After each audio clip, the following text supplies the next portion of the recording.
All right, and we are live.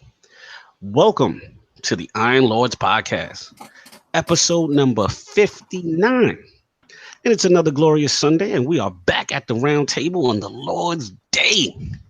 We've got the launch and impact of God of War, media bias, changes at Microsoft Studios, and Call of Duty single player to discuss. So we're going to get right into it. So let's introduce the four horsemen of gaming, those usual suspects at the round table. My co-host with the co-most, my brother from another mother, the difficult game conqueror, and the how of the young wolf. My man, Lord Addict, how you doing, sir? What's up, you guys? Yeah, enthusiastic. How I like it. And of course, we have our most technical gaming lord, the solo gamer who lives for the single player selfish experience, and also the Sostradamus, Mr. Offline Profile Illuminati himself, my man, Lord Sovereign. How you doing, sir? Doing good, man. What's up, guys? I'm on that crack, that God of War crack. On that game that shall not be named. Yeah, you guys have pulled me away from my crack. So you're on that dot piff, got that piff popping. Yeah, hard. Hey, you listen to me slapping the wrist. Need that fix. I feel you. Got that fix, baby. I feel you. And of course, we got the incredible Hulk of this thing, aka the excess gamer. The Lord of Combat Sports, who is a man of his convictions, demands nothing less than the premium experience, and is the get money gamer. I hear oohs. I feel away. I know. I'm sitting here like, ooh, There like you go. my bad. I'm There so you sorry. go. Like, because you changed it up, and I got to jump in that flow. I got to get that. I feel you. Yeah. Because I feel you. Yeah, this is only the second time that me and you've been doing this, so we're gonna get it. No doubt. We're gonna get that one. Beloved, Lord King, how you doing, sir? We're doing fantastic, everybody. Listen, people. The gods of the fight last night was in the king's favor. All right, and also we had some charlatans and some snake oil salesmen out here giving you the unreal, while Showtime is out here dishing that real. Just like God of War is that real, Showtime got that real. Let me tell you something. Let's go to that fake first. Let's hit that fake first. That fool's gold, that idiot sauce. Let's get to that first, right? Check it out. Last night, Eddie Snake Salesman Hearns had his little card out there in the UK. Shout out to the UK gamers. Shout out to the UK fight lovers. Eddie Hearn is a snake oil salesman. Don't be fooled by what he's telling you. All right, well, he had your man Amir Khan coming back. Amir King Khan. Last time we saw Amir Khan, he was flat on his back. Canelo done stretched his life out of his body. All right? All right, we all know Amir Khan does not have a chin. So remember when I told you guys about tomato cans? Yes. Well, your man and cherry picked the best tomato can he could find. And when he picked him, he put him in the ring with Amir King Kong. What happens when you put talent against hard work? The hard work is garbage. The hard work that was garbage got stretched out in 51 seconds. Whoa. You heard me right, folks. Whoa. 51. Which fight was this? Seconds. Yeah, you didn't see it because it was the bull. It was the S. Okay. I must have missed that one. No, it was not part of the Showtime. Do not mix that with Showtime love. Okay, got you. Okay? Don't. Now. No, this was Showtime. Yeah, okay, that's fool's gold. Everybody's gonna think Amir Khan is back, and they're gonna put him in there with somebody who got a punch, and Amir Khan is gonna die. Okay, he's gonna die. All right. Now we had Carl Frampton against Donito Donaire. Let me tell you something, people. You're gonna have this is gonna be the theme of the evening. It's hard work versus talent. All right. Donaire has supreme talent. His talent, ridiculous. In his heyday, you have Carl Frampton, who was a hard work. He would outwork you. So exactly what happened was he got outworked. And talent showed up some, but there wasn't enough because it wasn't backed by hard work. Donaire, you still got some left in the tank. You have to be matched properly, and you have to train differently. You have to reinvent yourself like Holyfield did. True. You, my friend, should not be in the ring with anybody that's going to outpace you. It was a great fight. All Showtime cards are a great fight. That was a Showtime Showtime fight always card. puts on a good joint. What else we got? Javante Tank Davis. Oh! Shout out to Tank Davis for getting focused. Young man, you're 21 years old. You got everything going for you right now. Your accuracy, your boxing technique, that half uppercut that he was throwing, he kept hitting. He hit him in his body with a half uppercut that made his legs say, "Not tonight. I don't have it tonight. Tonight, I know you want to do this, but I do not have it." All right. So that's when you mix talent with work ethic, and you get the result. He knocked him out in the third round. Morte. De Morte. All right. Check this out. Now you had my man Jamal Charlo. All right. Now this is when I tuned in. This is when I tuned. This is Showtime. This is when I turned my TV on. Yes. I tell everybody about this beast, this savage, this monster of a man. He's a twin. His father produced two of the most savage boxers you do not want your life in the ring with. Okay? Mm-hmm. This is talent. He was facing, again, hard work. Hard work tried. Hard work brought his lunch pail, and he thought tonight would be his night. Mm-hmm. Jamal Charlo hit him with that 1-2, that one-hitter quitter, folded his knee back into his body. Everybody thought he was dead, folks. I'm so sorry. But everybody thought it was over. When I turned my TV on, literally, y'all told me Showtime was on, and I saw a man that looked like he got shot down by a sniper. So I asked, whose man's is that? And why is he sprawled underneath the rope as soon as I turned the channel to Showtime? The best knockout you're going to see so far this first half of the year. And then we're going to get to Adrian Broner, the highlight of the card, versus Jesse Vargas. Mm-hmm. Jesse Vargas is hard work, folks. Jesse Vargas is a Mexican-American guy who works very hard at his craft. Yeah. Adrian Broner is a very highly talented Black American. Mm-hmm. These two Americans were in the ring. Brash, trash talking, and they weren't producing what you expected. The reason why they weren't producing what you expected is because one was a just enough dude. All right, now we call them just enough ninjas, if you understand what I'm saying. He's happy with just enough. He tries to fool you because he has talent, and he doesn't work hard enough because he doesn't want to risk. Without risk, there's no reward, Adrian. Without blood, sweat, and tears, and willing to put your body into that fire and die for what you're talking about. Because you got a big mouth, Adrian. Your mouth is so big, but your skill set doesn't back it up. You're not Floyd, so stop shoulder rolling. Fight. Put those hands together and let them hands go. You thought by changing trainers that something different was going to happen, but you had the same exact result, and you heard the same exact thing coming from the corner. So it's not those people that's behind you. It is you, my friend. Good point. And it's fun. I'm glad you said that, King, not to cut you, because I loved what the corner was saying to him every round. They were being real with him. He's in his own head about how great he think he is as opposed to what he actually produces. But continue. I'm sorry.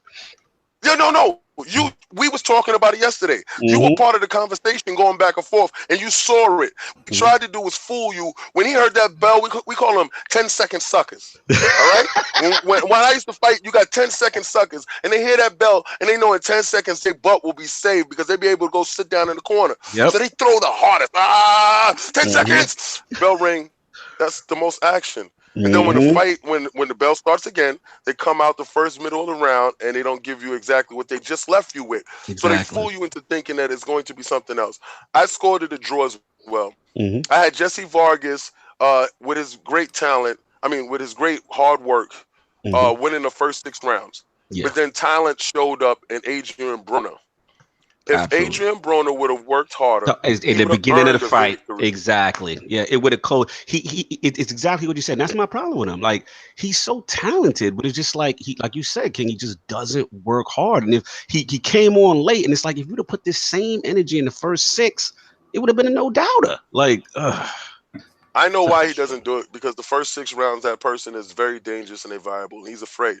Yeah. He has a heart of a mustard seed. He's not a true fighter. Adrian, you are an undercard fighter, and I'm tired of you. I'm tired of looking for you to show up. I'm tired of you boasting. At the end of the fight, you were highly disrespectful. You were rude. Yeah. You wasn't a sportsman.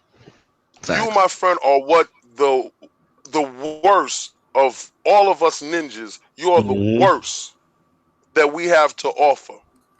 You are not a pay-per-view fighter. You will never be Floyd. Floyd, no matter what he said, he always conducted himself as a sportsman and a businessman. Was never disrespectful, unless when he went at one dude and he apologized about it because he was highly upset because he gave his all in the ring. You do not give your all, sir. You are not Floyd. You need to go away. You are an undercard fighter. I do not want to see you headlining anything. Anything that you're a part of, I don't want to be a part of. And UFC, let's get that Cognito. Let's get into it. Yeah, I'll actually start off with Sav. What have you seen for UFC? For UFC, like honestly, I focused on. I saw a lot of the undercards, but as I said to you guys before we started, I was playing God of War, had UFC and boxing off to the side. So I'm watching it, but it's all muted.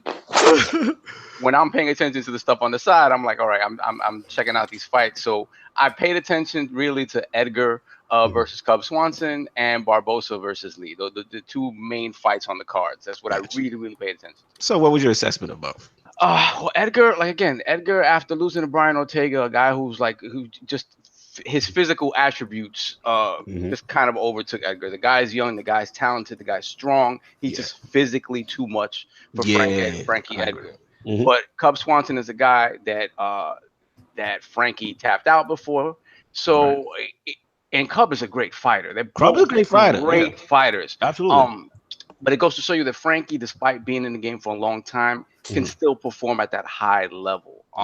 His movement, his boxing, his takedowns, his defense, all around skill in the octagon shows, and it showed against Cub Swanson. Cub is the type of guy who's going to stand. He's gonna throw punches with you. He's not really big about being on the floor, although he is a pretty good jiu-jitsu practitioner and a wrestler. But I mean, again, Frankie just did what he needed to do to beat Cub Swanson. And he, the thing is, he's a smart fighter. He's at the point in his life he can't go toe to toe with these guys. He can't. Exactly. And generally, everybody's bigger than him. Even guys that are kind of. It looked good though. That's a testament to Frankie, to be honest, because to me, I always feel he's always undersized in every fight.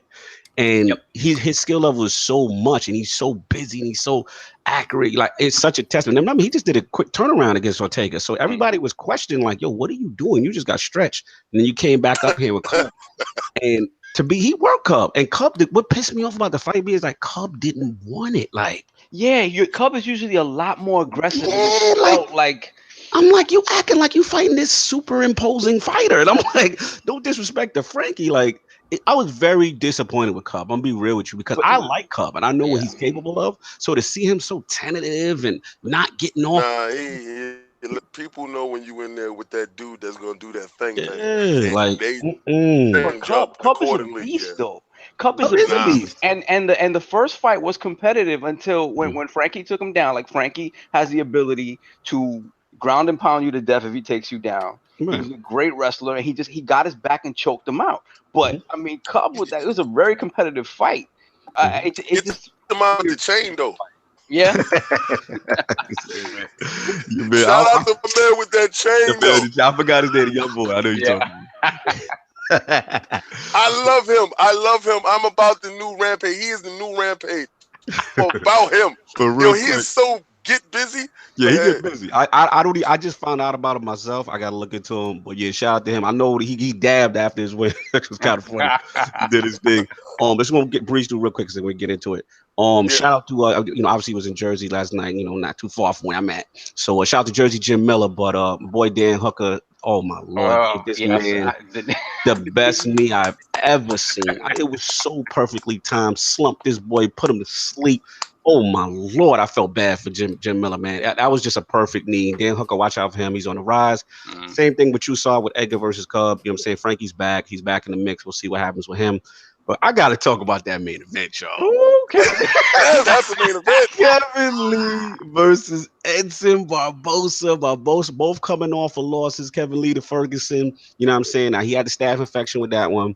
This one. Wait, that dude has a loss? Yeah, he lost to Ferguson. He was dominating Ferguson, and then but he came in with the staph infection, and he after the second or third round he faded and he gassed out. And what I was worried about Kevin Lee, the problem with him is that he always has weight issues and like that. He missed weight again. They had to fight at a catch weight, so he had to give some of his purse. So his dedication is still a little off. Like this, he's young. He's got so much talent, and he's so good. Like. And he pretty much could do it all, but it's just like he's got to get it together. And Barbosa just came off of the mauling from Khabib. So we wanted to see where he was at. But Barbosa could strike. Like his feet is crazy. So long story short, first 2 rounds, Kevin Lee is just straight dominating him. Like it was the best performance from Kevin Lee I've ever seen. I was like, oh, Kevin's ready. He's ready. Then the third round came. And I saw something I thought I would never see. Edson Barbosa landed a roundhouse spin, not a roundhouse, just a standard kick to the top of Kevin Lee's head. And Kevin Lee's cell phone went off, and he didn't know. He had to grab a call. Yo, King, I've never seen a boogaloo.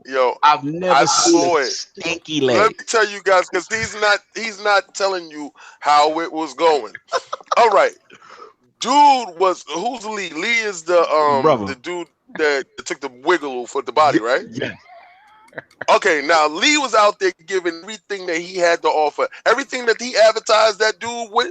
Barbosa, everything he talked about leading up to the fight, he gave him all of that. He was giving him every elbow, every knee. He had him on the floor. He was beating the brakes off this. Right? Yes. I'm like, this is non-competitive. This doesn't make any sense. But dude. Barbosa hit him with this one roundhouse kick side of the head. My man's body said, I'm out of here. But his mind said, get over here. And yanked it back into the body. Yo, he went, it was crazy because he was like, oh my God, Lord. And his natural instinct was to tackle him, man. He's to tackle him. I know something in his head that tackle him. Yo, he tackled the dude. He was like, yo, he was on his waist. Like, yo, it looked so crazy. It was the craziest look ever. He was like, please, no, not today. Please, not today. He needed his help to stay up, and he just turned it into a takedown. Like, all right, y'all take this. I'm taking it. Funny. He looks. Please. He knows why. Y'all gotta YouTube this, y'all. Even if y'all don't watch, all the gamers in the chat. Even if y'all do not watch UFC, please YouTube Kevin Lee versus Edson Barbosa, specifically the third round. That's just look all at the highlight. It's 1 minute. You will see it. If you want to see body betrayal in its purest form, please. But then he got it together, and he said, I have to open you up right now. Yeah, and this is exactly what he said. I'm going to open you up. And he started giving him knees, elbows to this side of the head, and he opened him up. It looked like, when the baby is coming. The cup was like that big. He said, not tonight, son, not tonight. That was beautiful. It was the fight gods are pleased. Yes, beautiful night, Combat Sports. I know Atticus, we got to wake him back up. We got to get back into the show. Yo, Merc, I know you love that shirt. That was beautiful, right? I hope everybody's got these shirts. Get them. We still got a couple more left. The E3 shirts are coming. But Merc, I know you'll put that shirt up. I know the shirts is awesome, bro. Merc, shout out to Planet Xbox. Awesome. And of course, we have the Shinobi Gaming Ninja himself, Lord Cognito, spreading that realness in the realm of the ILP, not telling you what you want to hear, but what you need to hear. So obviously, I usually go into what the Lords are playing right now, but obviously for the most part, most of the Lords have been playing one specific game. But so I want to do something a little different. I know on Twitter there's this hashtag going around. I don't know if Addict saw it before. It's called the Game Struck 4. Did you see it, Addict, when people were hashtagging that? Yeah, I don't keep up with that shit though. So I want to do a little different, being I figure that most of us are. I guess I'm going to be forced to keep up with it now, though. Yes, you're gonna keep up with it now, because I'll set it off to make it easy for you guys. So basically, I want to do is these are the 4 most influential titles to you as a gamer and why. So this was hard. This was hard for me. So pretty much what I did, looked at my whole gaming career and I said, okay, what's the 4 most important titles as to why I'm a gamer, right? So first, to no surprise to y'all, because it's in my house and I played it, the arcade version of Shinobi. And Shinobi is very important to me. Obviously, the whole Cognito moniker, you know what I'm saying, the whole ninja thing, that's my wave. And actually made me fall in love with Sega. And from that point on, I would go to the arcades, I remember seeing that little blue logo. Yo, that game was made by Sega. You know what I'm saying? So everything else, Hang On, all other stuff. That's what started the love, which translated to the Master System, blah, blah, blah. The second for me is Halo 1. And obviously the Lords, we've talked about this many times. You know, that's the only game that I think brought an entire community together, like our whole blocks. Like we had different neighborhoods come together, right, King? You know what I'm saying? Like just for that Halo. And this is Halo 1 specifically because this is before the days of Xbox Live, you know? Yeah, and Xbox Halo changed the game. Halo 1 changed how we looked at games. Yeah, like we've never seen anything. Putting the TV, everyone chipping in monies for TVs, you know, putting the LAN cable down, you know, the next man in. I mean, we had competitions, you know what I'm saying? Shout out to everybody. Shout out to Melrose Project, King. Yeah. You know Yo, listeners, shout out to everybody that this is the first time in gaming that we had to become financially invested in technology to boost our gaming separate. Everybody had to buy a controller.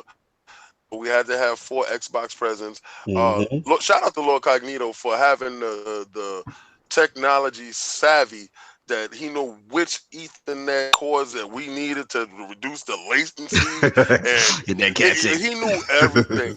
And you know, and Lord Sovereign too, because I'm pretty sure that he was very integral in that. And then we got the TVs. Fact. Shout out to the Wiz for giving us that 19-inch on sale last minute. Yeah, last minute. I didn't buy one. We bought one like a display model. They had nothing else, and we bought a display model for like $100. And that was from Crazy Sounds across the street. That was Crazy Sounds. So Halo's definitely there for obvious reasons. You know what I'm saying? And the multiplayer changed the game. Just remember the fun times. Remember Mr. Howe, Hang 'em High, and all those fun maps and Blood Gulch, and just hours upon hours of gaming.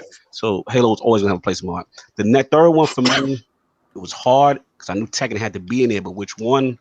It had to be Tekken 3 because I felt that was the pinnacle of the series. Not that the series fell off, but it's just like that's when it really became mainstream. My Harang character came out, fell in love with that. That's when I used to be in my prime. I was on my Bruce Lee joint. Bruce used to come challenge me, tap their foot. Let's get it. You know what I'm saying? That's the days. He was out of control with that crap. Hey, my prime, you know, my old love, but my prime, I was serious. You know what I'm saying? And like that's the day Solve knows, King knows, where we used to do the Iron Man challenges. You know what I'm saying? The 10 straight. And you fought that man until one of you had a 10 fight win difference. Do you know how hard that is? The mental toughness. Like that's how Lords were forged, right? Shout out to Lolas. Shout out to Lolas and Shizu. Bamboozling you. You know what I'm saying? The only man ever take my title 1 year. You know what I'm saying? That I had to come right back and get him. Shout out to King. Yo, it was one match, and I'm not gonna front. The rest of the Lords went downstairs while me and Lord Lolas decided to go upstairs and get our 10 in. And I played a mind game with him because Lolas technically was better than me. All right, but my mind game with him, he was ready for me to. Yeah, he thought I would go in there and I would talk trash to him to amp him to give him the fuel to attack me. But what I did was I reversed it. I was like, good one. That was a good match right there. And then we kept going. I was like, good. And I was talking nice to him. So I disarmed him to the point his aggression wasn't there. But my aggression was still high because I was still remembering the crap that he was talking. And I beat the brakes off of him. Right? It was like 8-2. Yes. I beat the brakes off him. The second that last match went down, I got up and I yelled, "You dumb MF!" Ah! And the heart broken because he thought we was bonding at that time. He was heartbroken. He looked up at me like, "King, no, King, no." And I ran downstairs and I proceeded to tell everybody how I dismantled him. And this man looked like he was in tears. He was like, "Lord Cognito, it wasn't like that. It was all love. We were friends." And what you guys are failing to mention is that between Lolas and King, there were always extra side bets. Yes. Depending on who won. And So, both of them also, to give context, both of them had the greatest ish talking I've ever seen. Like they would get the crowd so amped and laugh so hard off of everything they would do. Next to King, Lolas was that dude as far as just talking and being funny. You know what I'm saying? So that's a dude you don't want to lose to. You know what I'm saying? Those two, you can't lose to these two. Nope. You'll never hear the end of it. But shout out to King. That was one of his greatest Iron Man 10 streak victories. The Lolas joint, you know what I'm saying? That was classic. Shout out to Kai Box. That was beautiful. Shout out to Demon Carousel and all that. And the last one for me, and I really had to think about it, people are gonna be like, oh, I'm not surprised with this one, but it's gotta be Destiny 1. It's got to be, because at the end of the day, I met so many people through that game. And then raiding, you know what I'm saying? Lord King, Lord Sinister, Lord Addict, you know what I'm saying? Like Destiny brought us all together. Let's be honest, Destiny is the reason why we started this podcast. You know what I'm saying? So at the end of the day, I can't discount. Shout out to Bontis. I mean, I remember going to Guardian Kinds, meeting all these people, Fallout Plays, Holtzman, you know what I'm saying? The list goes on and on and on. And as flawed as Destiny 1 was, and how it got better, and then like obviously the pinnacle moment was like Taken King. When you say Addict, like that was like the pinnacle. You know what I'm saying? Yeah, that was the height of Destiny. And just like Addict just hitting me up and just saying, yo, Cog, man, let's do this hard raid. I'm like, I don't know, man. If I'm not doing it, if you ain't doing it, and King ain't doing it, Sinister ain't doing it. I met Lord Frodo. Like, Lord Frodo knows. Like, I refused to do the hard Taken King raid. It was such a chore. You know, it's funny, I hated it back then, and now I miss it. And it's just like, I remember we completed it, and it was Addict in the party, all this in the party. And it was like, I told her, I said, yo, we know we brothers for life now. We went through Vietnam, bro. Like, because I was that raid that when one person mess up, you had to side eye get him out of the party. Yeah, like people side text each other. Like, yo, I wouldn't side text anything. I just kick him. Yo, that's how I met Lord Addict. I met Lord Addict through that. And just even to Destiny 2 and Lord Addict running the dogs and stuff, like it's so many memories. And regardless to, like I said, what's going on in Destiny right now, and hopefully it turns it around, I can't take away from that impact it had on me as a gamer. So that's my 4. Addict, I'm gonna give it to you because I'm curious to your perspective, the young boy, the young wolf. What's the 4 most important games to you as a gamer? Games like franchises or games like just no, you have to not games. Yeah, games for you. Yeah, the you. Even if who cares? Even if it's some in the corner joint, but for you, it impacted you. Probably Final Fantasy 7, 10, Legend of Zelda, Ocarina of Time, and I would have to say the original Fable. So wait, you said it was Zelda? What was the 3? I missed the other one. Final Fantasy 7. Final Fantasy 7 classic. And 10. Oh, 7 and 10. Those are the most. 9's my favorite, but at the time, those are the most impactful.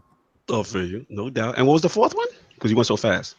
Fable. Fable, yeah, you're a Fable guy. I should shout out to Planet Xbox. I like that logo. All right, LordSalute, you're up. 4 most impact. Your game struck 4. 4 is tough, man. But it's tough. This is tough. I would have to start with Double Dragon, right? Double Dragon. Like again, I've always talked about like me playing in arcades with bad dudes, Cognito, bad dudes.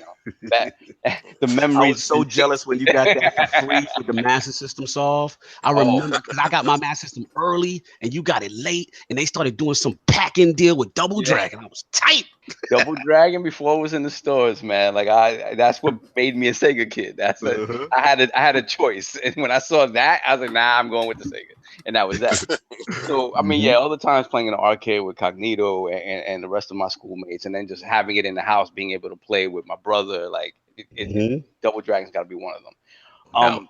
Then Mario 64.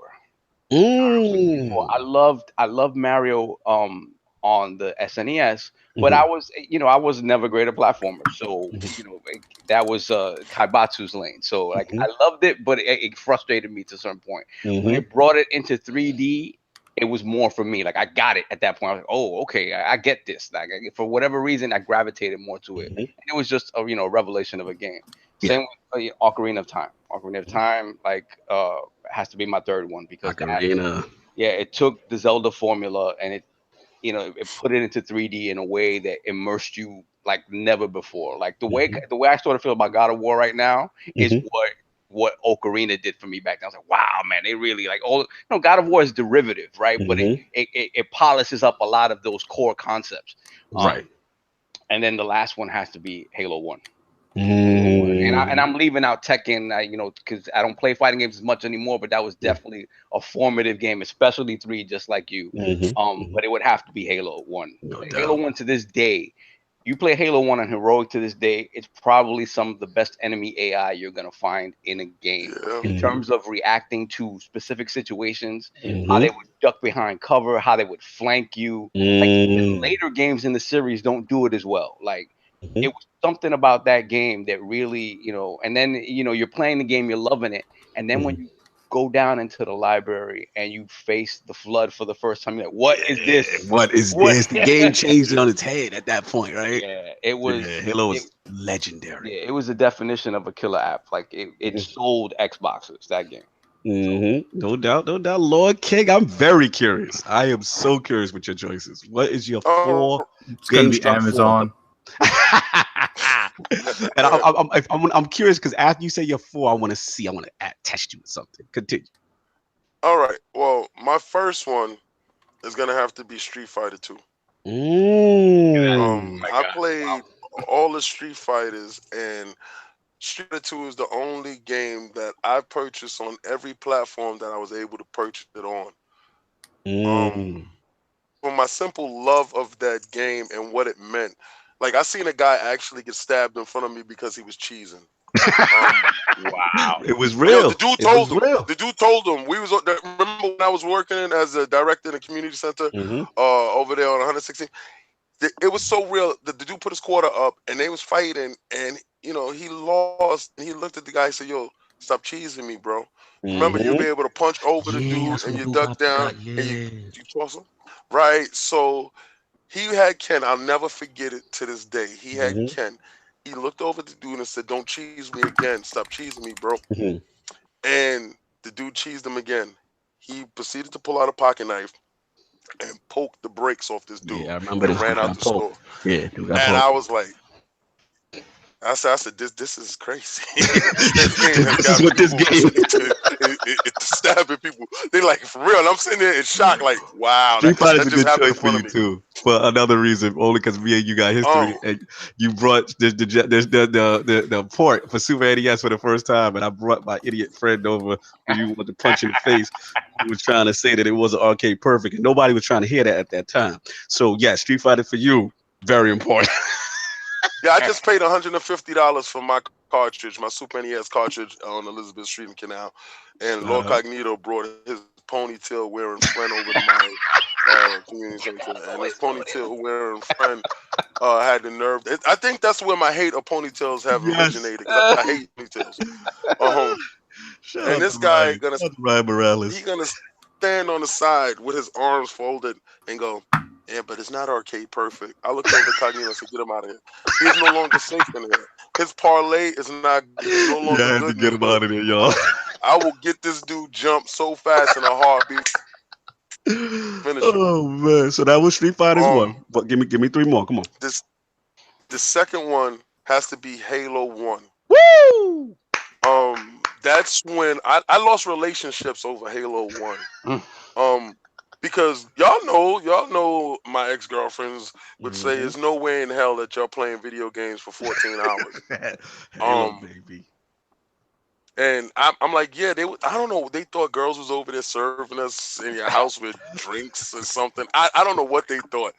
But the camaraderie with that game, I met so much great friends. They're not friends anymore. They're family.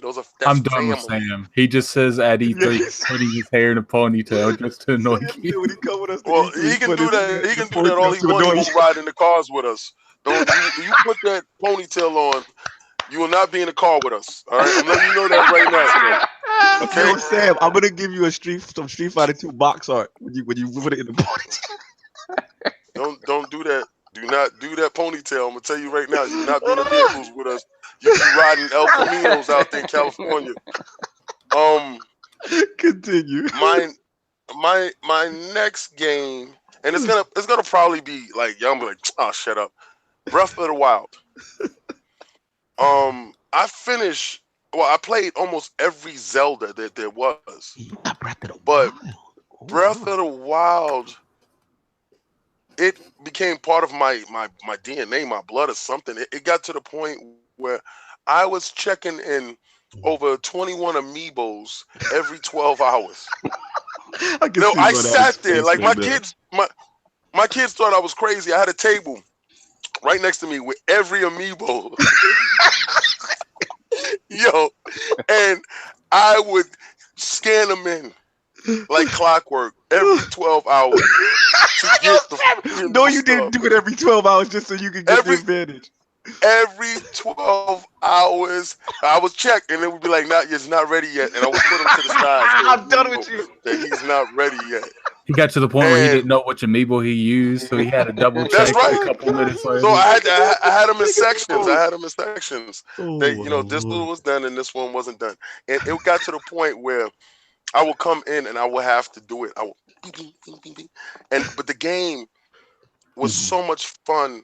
The beastiness in which you was able to attack the world. I think Breath of the Wild really married what a 3D adventure game is supposed to be.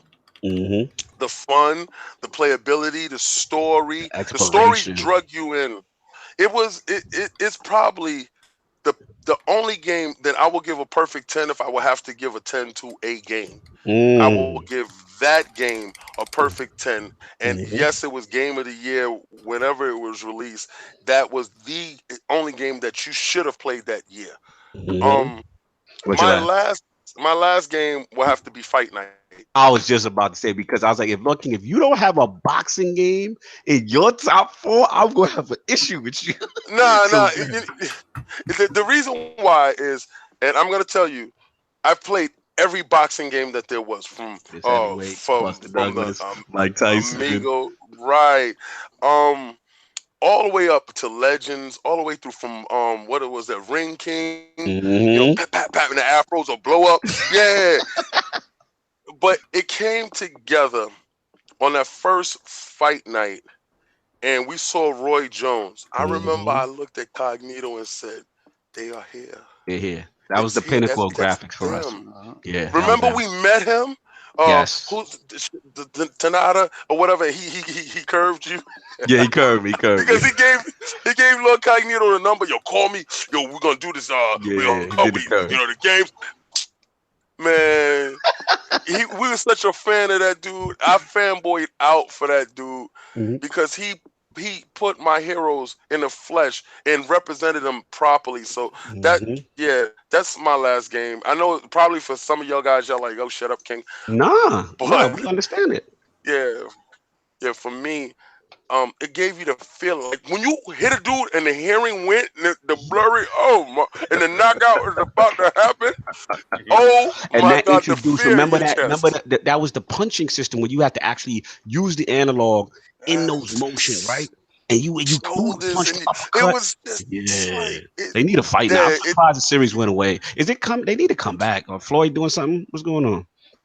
I don't know what the hell's happening. Yeah, Floyd's making some games, but who knows? I don't know what that is. Not with that engine, not with those people. UFC took over because UFC is you can do more, grapple and stuff like that. So I don't think EA will ever approach a boxing game again. I was a solid game struck. I'm impressed, Lord Kick. I didn't think you'd have Zelda there. I'm very impressed. Wow, that's what's up. Zelda is that thing. That's that way. So we're going to move on. Last week's poll results are in, and the people have spoken to the question. If your favorite console company routinely disappoints you by the decisions or lack of moves it makes, is it okay to consistently demand more from said company or console? The winner at 61%, four-way poll, cruising to victory, was the yes, keep demanding better group. Coming in at second place at 18% was the no. If you are that upset, get rid of the console group. Also tied for second at 18%. Stop clapping, King. 18%. Own both your favorite and the competition. Problem solved group. And coming in at the shallow fourth place at only 3% was the My Console Never Disappoints Me group. So the people do not agree with the Lords last episode. What do the Lords think about this? I'll start with Lord King. Y'all are wrong. Y'all dead wrong. I don't care what y'all say. Either own the competition or get rid of that loser who's not performing. We're not keeping our weight up. Get him out of here. But I'm still functional. No, you are not. And there you have it, Lord Psalm, Lord Addict. Anything to chime in? No. I mean, listen, like you gotta accept what you have, right? Like you can always you bought the product, you want better. Yeah, request better, ask for better. Now, at the same time, you can't make direct comparisons. Like, look what they got. I need that. Like, no, just go get that over there if that's the case. Like, you know what I mean? Like, you have the right to ask for it, but at the same time, don't. If you're limiting yourself, if what you want is someplace else, then get that as well, or trade up. I feel you. But the argument that they're going against the Lords, because not just you, is that they're saying, well, you have to keep demanding better because otherwise things won't change. Like, don't let them off the hook. Stay on them. You know, you're the consumer. Those are broke people. Those are broke people. Oh. Those are broke people. Broke people. That's broke people logic. I can't afford to buy it too, so I expect you to outperform. Work harder. No, you work harder. You work harder to buy too. I'm done. So that's what we have on the poll. We got a new poll cooking up. It's gonna be interesting. Stay tuned. So actually, before we start off the show real quickly, I want to start off on a serious tone. I just want to pay respects to a fallen Lord in our gaming community, a Lord who served his country, and that's Matt, aka Xbox Addict, not our Addict, Xbox Addict. There was some confusion. I know Addict got hit up a couple times. I'm like, no, he's okay. People was asking, but in all seriousness, I briefly had a chance to cross paths with him at 2 different fan fests. He was always very positive and respectful to me. Also had like one of the most amazing gaming collections, Lord King, like almost like Mr. High Level. So like if you check out his Twitter page, it wasn't just Xbox. He was a serious retro collector, true gamer at heart. Definitely proud of the entire gaming community. Even Phil Spencer, all the Microsoft execs were changing their their avatars on Twitter to Gaming Addict, Xbox Addict, and as well as other console gamers from PlayStation or whatever. So it just shows the show. Put aside the petty console war differences, not nonsense. He honored Lord Matt, you know what I'm saying, and with the avatars, and just shows how much he was loved and missed. So I know there's a GoFundMe up for the family and the wife, and he left some really beautiful children behind. A link is in the description. So IronLordSalute to him, and like I said, please rest in peace. Yep. And we will miss you, bro. And like I said, we just want to pay our respects as a fellow Lord. So that's what we got. And we're going to get into the show now. So what we are all here for. Hit those like. Hit them like. The launch of the masterpiece on 4/20. The Nintendo Labo was released. You know what? It's poetic that it was released off 4/20 because a lot of you guys are high. We have that great Nintendo Labo discussion right now. You ready, Saul? No, let me stop. Lord Addict, you ready? I'm not even engaging in that conversation. And all jokes aside. B-Buddy, what up? God of War talk, y'all. So we want to break this thing down. Obviously the Lords have played it all. Most of the Lords have played it. We're all in different stages. I'm assuming King is at the beginning. I'm like right after him. Then I believe Sovereign is further along, and then Lord Addict has actually finished it. The difficult game. You know what I'm saying? The savage that he is. I'm impressed and disgusted at the same time. Yeah, I'm disgusted. He reminds me of Kaibatsu so much. Yeah, but I told you, those two dudes those are two, the you same can't let person. them hold of a new game. Yeah, they're savages. So first we're going to get down with the honest, non-spoilery impressions that we can give so far. Then the second part, we're going to talk about the media and the media bias aspects of what's going on. If there's media bias aspects of what's going on, we'll get into that. But let's just start now with our honest impressions. So let's start from the beginning. You know what I'm saying? actually, no. Let's do it this way. Because King, let's start with Addict. Addict, you have seen, you've done it all. What is your honest impressions, non-spoilery, of God of War? It's a good game. I think it's the best game that's came out on the PlayStation platform this gen. Okay. By far. Okay. So again, now as far as what prior to God of War on PlayStation, what had the title personally for you? Bloodborne. Okay, all right. And then I really enjoyed Until Dawn too. Okay. I played like the first stage of Ratchet and Clank, and I turned it off. I'm going to get back to The Last of Us because I do want to play that. I've just got so much stuff going on. I don't intend on playing Uncharted, but now someone's challenged me $200 to beat an Uncharted 4 on the hardest difficulty. So I'm gonna have to just take that L and play Uncharted 4. Okay. That's pretty much about all. My question to you is, what makes it the best in your opinion? What are the key factors for you that's like, yo, this is why, y'all, like, this is why God of War is that way? When it comes to, hold on, let me take out this other earphone. Sorry, I was playing God of War while I was. I heard the buttons mashing. I was like, wait, somebody's playing. No, I'm fighting the Valkyrie looking things, and I started I started when you guys started the whole sports. The whole combat sports. Yeah, I already know. I literally did like an entire temple in that 20 minutes in your mouth about that.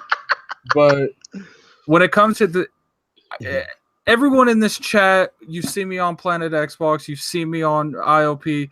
From the start, I've said I don't feel this new God of War. Right, you were against it. And it's just the way that, the camera angle, because I felt like it was going to Last of Us it. And let's be real here, they did Last of Us this game. They put it in the hardcore story orientated. There's no, there is a reason that he has a kid now, is because they went around that kind of, having another player, well, not necessarily a player, but an AI that's around that you can build some kind of core relationship with. They've done this for the past couple games now. Uncharted, to my understanding, you have someone with you at almost all times. So they did that on this, and first off, I didn't like the kid. When I was seeing him, I was like, this kid is annoying.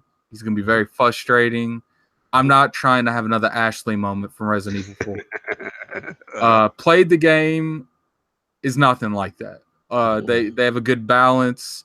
I did feel like the game was that Kratos felt really clunky at the beginning of the game. It felt like a generic Souls game at the start. Okay. But after you unlock abilities and everything, it started balancing out, and you started feeling like Kratos. They took the essence of the older God of Wars. I didn't think they'd be able to do it. To a point, they got the atmosphere, but they lacked stuff like puzzles. Like pretty much every puzzle in this game is just throwing an axe at something and freezing some kind of coil. That's all. Okay. I didn't like that.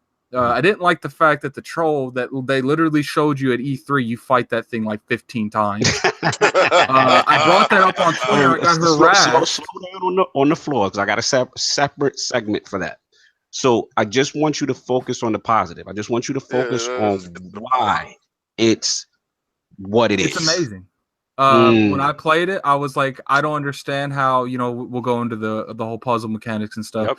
I don't understand how they are going to make this game feel like God of War with that Last of Us thing, especially with no jump button. Jump button. But then I played it, and then at the end of the game, I was like, oh, that's how they did it. The game, like, that was your fear, right? You were like, how are they going to implement the core mechanics of the older God of Wars into this style that they've chosen, right? That was your main concern. I remember. I don't care. This PK bed, dude, I don't care about that. I don't care about the lore. There's no reason to have the same troll 15 times with different colors. There's no reason. We will get into the flaws. But at the end of the day, like, take the Poseidon fight from God of War 3. that was an epic moment in God of War 3. That was the first 10 minutes. They did that same thing here with The Stranger. I'm not really going to go into any of that, but Stranger, y'all. They took that hype that you have when you fight Poseidon in God of War 3. They enhanced that and they kept it the whole game. Shout out to BK Best. He said, Addict, read the lore. There's a reason the trolls are. Already addressed him. Oh, okay. I love Addict. You busted your gun early this morning. I love it. Okay. The game's great. When I bring stuff in on me in a second. When I bring stuff up that, and people come at me, they're like, oh, and what's funny is like some of especially the PlayStation fanboys, you can't say anything negative. Like not even a little bit, they about to get upset with the king. I say just like, there's too many trolls of the same thing. They cut me out on Twitter. It's like, look, man, like I'm hyped for this game. And then I got attacked for making a post on Twitter saying that I'm still hyped for State of Decay 2. People really attacking me saying they were tweeting me. They're like addicts sitting here hyping, because it's the crumb side on Planet Xbox that I'm a part of. Sitting there, Addict, you're crazy. You should only be hyped for God of War pretty much. I'm like, you guys are like ridiculous. Like first off, I'll play anything I want to. Second off, I am still hyped for State of Decay 2. No doubt. And then I got attacked on Lucas' podcast because I said, as much as I enjoy God of War, and I do, I loved every moment of it. I don't play games like I play God of War very often. I still like Breath of the Wild better. Okay, all right. Yep. Thank you. Delilah. I get Delilah. I see you. I know, Lady Delilah. We see you. We're gonna get to you. We're gonna get to you. And the reason for that is I went into this expecting the worst. Like I really did. Like I went into this like, it's gonna feel clunky, especially when they showed more stuff. I went into Breath of the Wild as we went to this. There were skeptics, including myself, with this game. Yeah. But if you look, first off, both of them clearly nostalgic. Both of them are. But Zelda, like I said, when we were mentioning the 4 most inspiration games, God of War wasn't on that list. Zelda was. Okay, fair enough. Notice it wasn't in nobody's list, right? Oh, you're savage.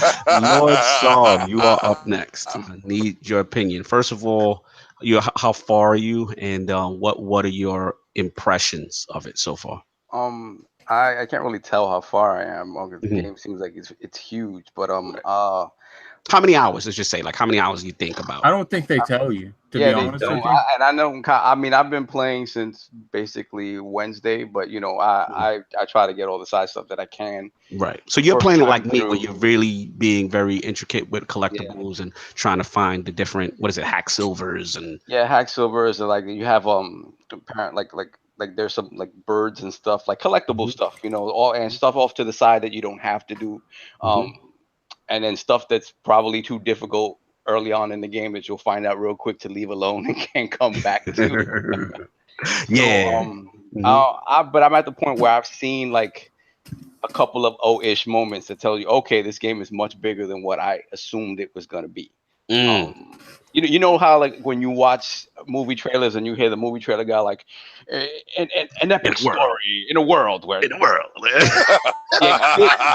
game this game is that, like, it is an epic story, like it's huge. And the thing that impresses me most about the game, besides like the overall production values, is that everywhere you go is different. Like everywhere there's so many different looking vistas, and like they really crafted each and every part of this game. They they really created their own version of Norse lore. Like the love and care that went into this game is evident from the jump. So that impressed me about it, right? And the fact that Kratos in the beginning, a lot of things with Kratos, the argument with Kratos is that he's one note, right? He's always been one note, angry dude. Damn it. He's still one note. Like he's still one note, but he's a more subdued one note, right? Like he's different. Like, and to be honest, like, and you have to keep playing the game to see more, because in the beginning it's just boy this, and he's just straight up annoyed with him. And then as the kid progresses, you see that the kid is more willing to engage him. Like, nah, man, you dead wrong about this. And you see that the kid becomes more defiant. and he pushes Kratos to have to open up a little bit more. It's a very slow burn to that. Like if you, in the beginning, you're gonna think he's the same, and because I wondered, like, what people talk about, like, wow, Kratos is deep, like he's layered now. And then when you're playing, you're like, nah, he doesn't seem layered. He just seems different. Like he's kind of a broken man in a lot of ways. And he really is. Like I do want to stress that this is the same Kratos that we love from the other God of Wars, but it's pretty much like it's legitly a broken Kratos. Like he's still a hatred man. He hates everything. But pretty much like the only thing that he even stands is his son, and half the time he don't even stand his ass. But like Kratos was never that though. If y'all look at the games, he was never. First of all, he loved his family. He hated what happened to his family. He was tortured by the gods because the gods lied to him. So that's where his hatred towards the gods came from. So I mean, I will let Sovereign finish, and then I'm going to get at you, dude. And that's to King's point, right? I think what this game does perfectly is that it brings him to another point in his life. This is in all respects a sequel as much as it is a reboot of the game. Like it is a sequel. They're rebooting it, but it's definitely a sequel. It is that same Kratos with all of that stuff that he's endured weighing on him now, and now him having the opportunity to sort of fix that a little bit and sort of make up for his errors a little bit, and he doesn't know how to do it. The crazy thing is, like, what I see is that Kratos, with all the daddy issues he's had, like, you know what I'm saying, the big time daddy issues, he's not a bad father per se. He just doesn't know how to be a father. He is an overbearing father. A lot of things that he was doing, I saw similarities in a lot of things that he does, because the expectations that he's trying to build a man, and he doesn't understand that you have to love to build a man. Exactly. The tender part is lost on him. Yeah, exactly. He doesn't. You look towards the wife to do that. Exactly. But you know, and then you gotta look at the end of the day. Like we might be in a different region, but he was still raised as a Spartan. Like they weren't raised like that. They weren't. Yeah, they didn't. They put kids to the fire. If a kid had a deformity or anything, they would literally kill them. Like any kind of deformity at all. They kill kids. Listen, don't think Spartans are nice people. They kill kids. Okay? So the fact that he wanted to put his hand on a little kid, it was like, no love. You get out there, you tackle that dude, took his ball away. Yeah, listen. Get into it. I just let Lord Salvin finish, and I'm gonna get to it. No, I mean, he's still in it, and I don't want to overstep him. Did you just Kanye West him? No, he did it. Continue, so. So I mean, for me, the game it just does it from combat to the setting to just basically the production values, the stories opening up more and more. I've seen people say that the writing is better than Last of Us. I don't know. I haven't gotten there yet. I would say not. I wouldn't go that far. I wouldn't go there. Shut up. Y'all, this hyperbole, people. I would just say this: it improves. It's just such a complete product. Like it's hard to find. There's faults with it. Don't question. It's not a perfect game by any means, but to bring Kratos back in this way and to make him relevant today, and to give him, to force you to have to be with him the whole time, right? No cinematics, no nothing, just straight up on Kratos, and to make you want to be there is a special thing. It's a special game through and through. We don't get games like this very often with this attention to detail. We just at the end of the day, we're about to let King go. At the end of the day, I don't want, I hate when people use the word perfect. First off, this game's not a 10 out of 10 by any means. The chat is disagreeing. They like 10 and 10 definers going at you. I don't care what the chat Delilah's with you though. It's an amazing game. Delilah has common sense. It's a masterpiece. Again, 10 out of 10. That's that's a subjective thing, but I find it that's up to you. That's you as a gamer. Yeah, Okay, but what I want to point out, what they did, I don't want to point out any kind of negative things they did there, because there's a few. Right. I want to point out that this is how you successfully bring an old franchise into the new age. Okay, Lord King. You are up. All right, so what we doing here? We doing the positives only right now because Right now, we're just gonna do my segment gonna be very short. Okay. We'll do the positives. You know what impressed you, And give my overall impressions. Yeah, right? your overall impressions. Mhm. All right, so let me start off by saying that my time allocated to such game was in all that crazy. The game came out. I could have got it the day before at 9 p.m.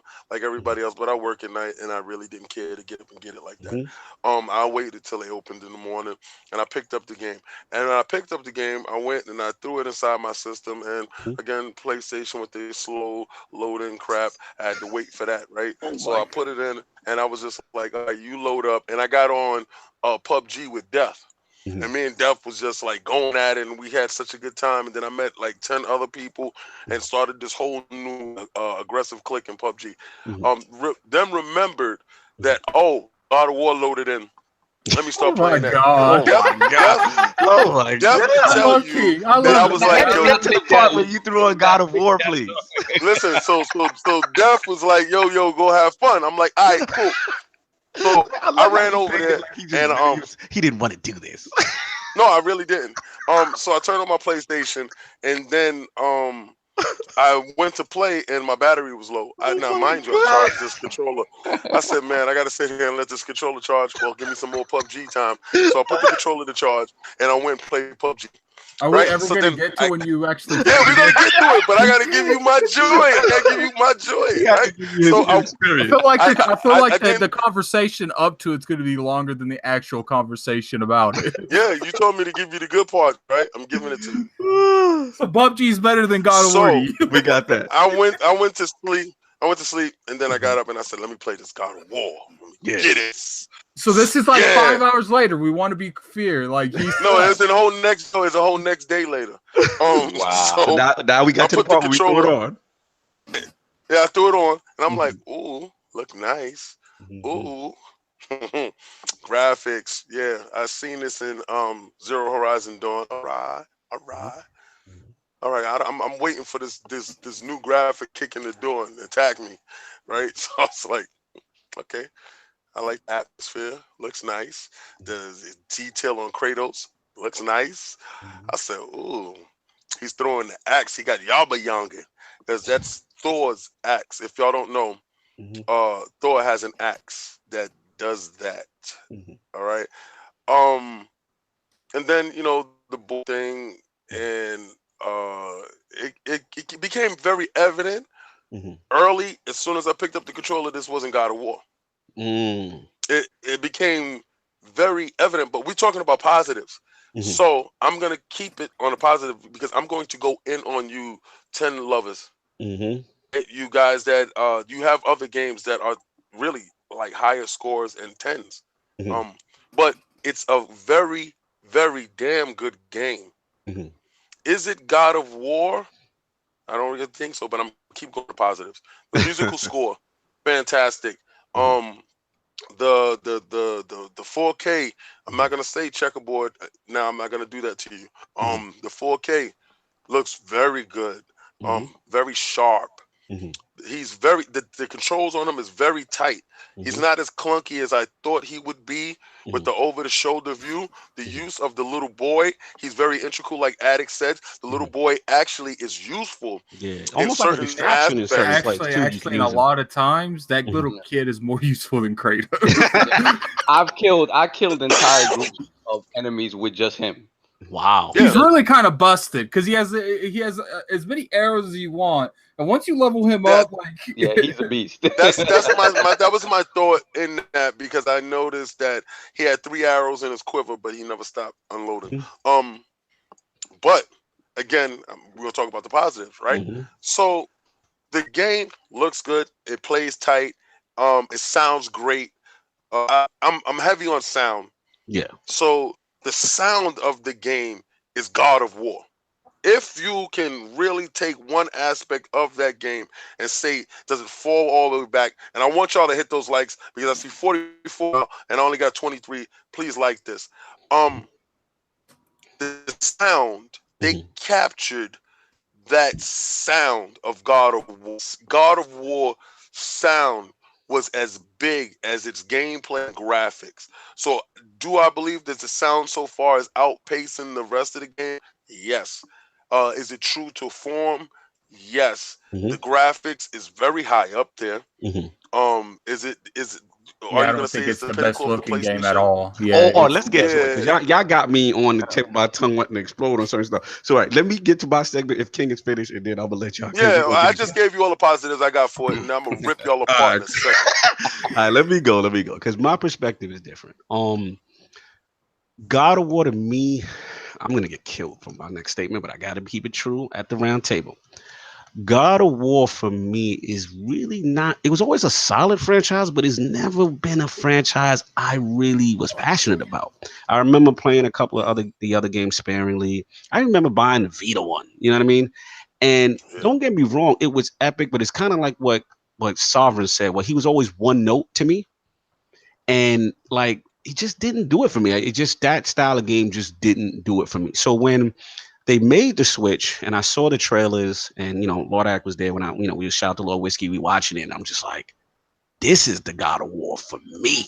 You know what I'm saying? Like just the over the shoulder joint, the more cinematic storytelling kind of a feel. You know what I mean? So hey, shout out to Lord Aaron Summers in the chat saying that's how my feeling was. I was never really interested in God of War until this one. So when I saw it, I'm like, okay. So now, it's come release time, the way the game starts off, I'm like, okay. Now I'm just gonna keep it 1,000. And I know I'm gonna get killed by Lord King and Addict by this. In my opinion, right? And first of all, shout out to Lord Solve. Get your TVs together. Yeah, My TV was together. My TV was not together. I had the technical Lord. I called him up because I had this issue with Hellblade and I had this issue with God of War. When I was playing it, and I got like a KS, what is it, 848,000? What's the drink we got? I forgot. KS 8000. KS 8000 HDR. Okay, mid-tier HDR 4K kind of situation. And I remember playing Hellblade, and I remember when Sanu, I would rotate the camera around her, there'd be these little artifacts on it, like she had dust mites on it, like pig pen from Charlie Brown. So I'm like, why is these dust mites? And I remember, shout out to my boy Dealer Gaming, he was saying, Hellblade on the X is the best looking game on the X, period. But I'm like, not in my house. It don't look that great. You know what I'm saying? Shout out to Lord Kai Basu. I'm sitting there, I'm like, what is it? So I didn't pay it no mind until God of War came. I got the God of War, and I was like, okay, it looked good. But then Lil Atreus came on the stream and I saw the dust mites on his head. And I said, no. So I paused the game. I called the most technical. I said, Lord Sovereign, you have to get at me with my TV settings. Something is wrong. Because everybody can't be saying this game looks like the most greatest thing. And on my TV, it don't.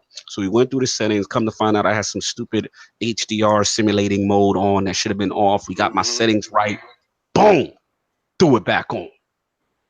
Good Lord. Now, let me tell y'all, I'm going to say it. It's gonna be blasphemous. I don't care. I'm going to get killed. That 2160p checkerboarding, whatever it's doing, in my opinion, prior to this moment, Rise Son of Rome had the title for character models, face details. That day is over. We are now at a new age. When I seen Kratos' skin, when he hugged the tree, that's all I needed to see. When the game continued, and as it continued to play, and I continued to see things. Now, you may say, okay, there may be some frame pacing issues. I can hear Lord Kaibatsu in the back of my head when he goes into the sprint. I get it. If you're playing on performance mode, okay, fine. I get it. But character model, I've played it all. Assassin's Creed Origin. I've played what's the other joint that got the Gears 4? Oh, y'all not touching Kratos. I'm sorry. I hate to break it to y'all. That is over.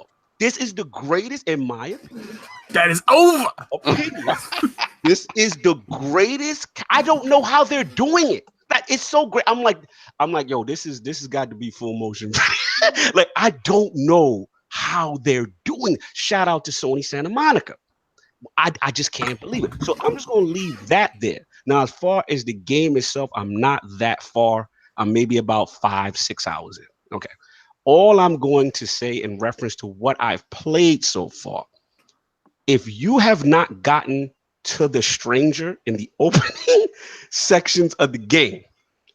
All I'm going to say, non-spoilers, is that part, in my opinion, is better than a lot of classic games end bosses. Like that part. Go ahead, Addict. I hear you want to jump in. No, I'm not saying nothing. Okay, I'm actually fighting the Valkyrie. Okay, cool. Go get it. That part right there, I was like, okay, this is how y'all doing the first hour. This is what we okay.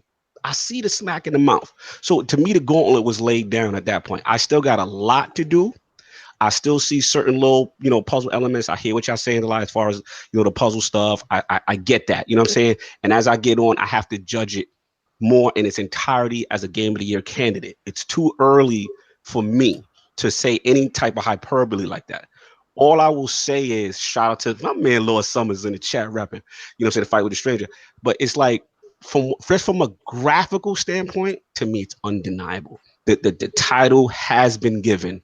The bar has been raised. They're doing this with less tech, and it looked better. I'm gonna say it looked better than anything on Xbox One X. I'm sorry, come for me, at me, do whatever you want to do. I'll be coming at you in a second. There's no game you talking about that's coming for this you, game. and There's then I'm no gonna game. listen. Zero. I'm gonna pay for your gas. I don't care. I've got them bring me all. my shades anyway, nothing. and you gotta come pick up these shirts anyway. Let's go. So I don't know how you gonna get over to my house today. Let's go. I got that Q9. Just get on with your points. I got that Q97. You could Q9. I'm gonna blow your eyeballs out your head.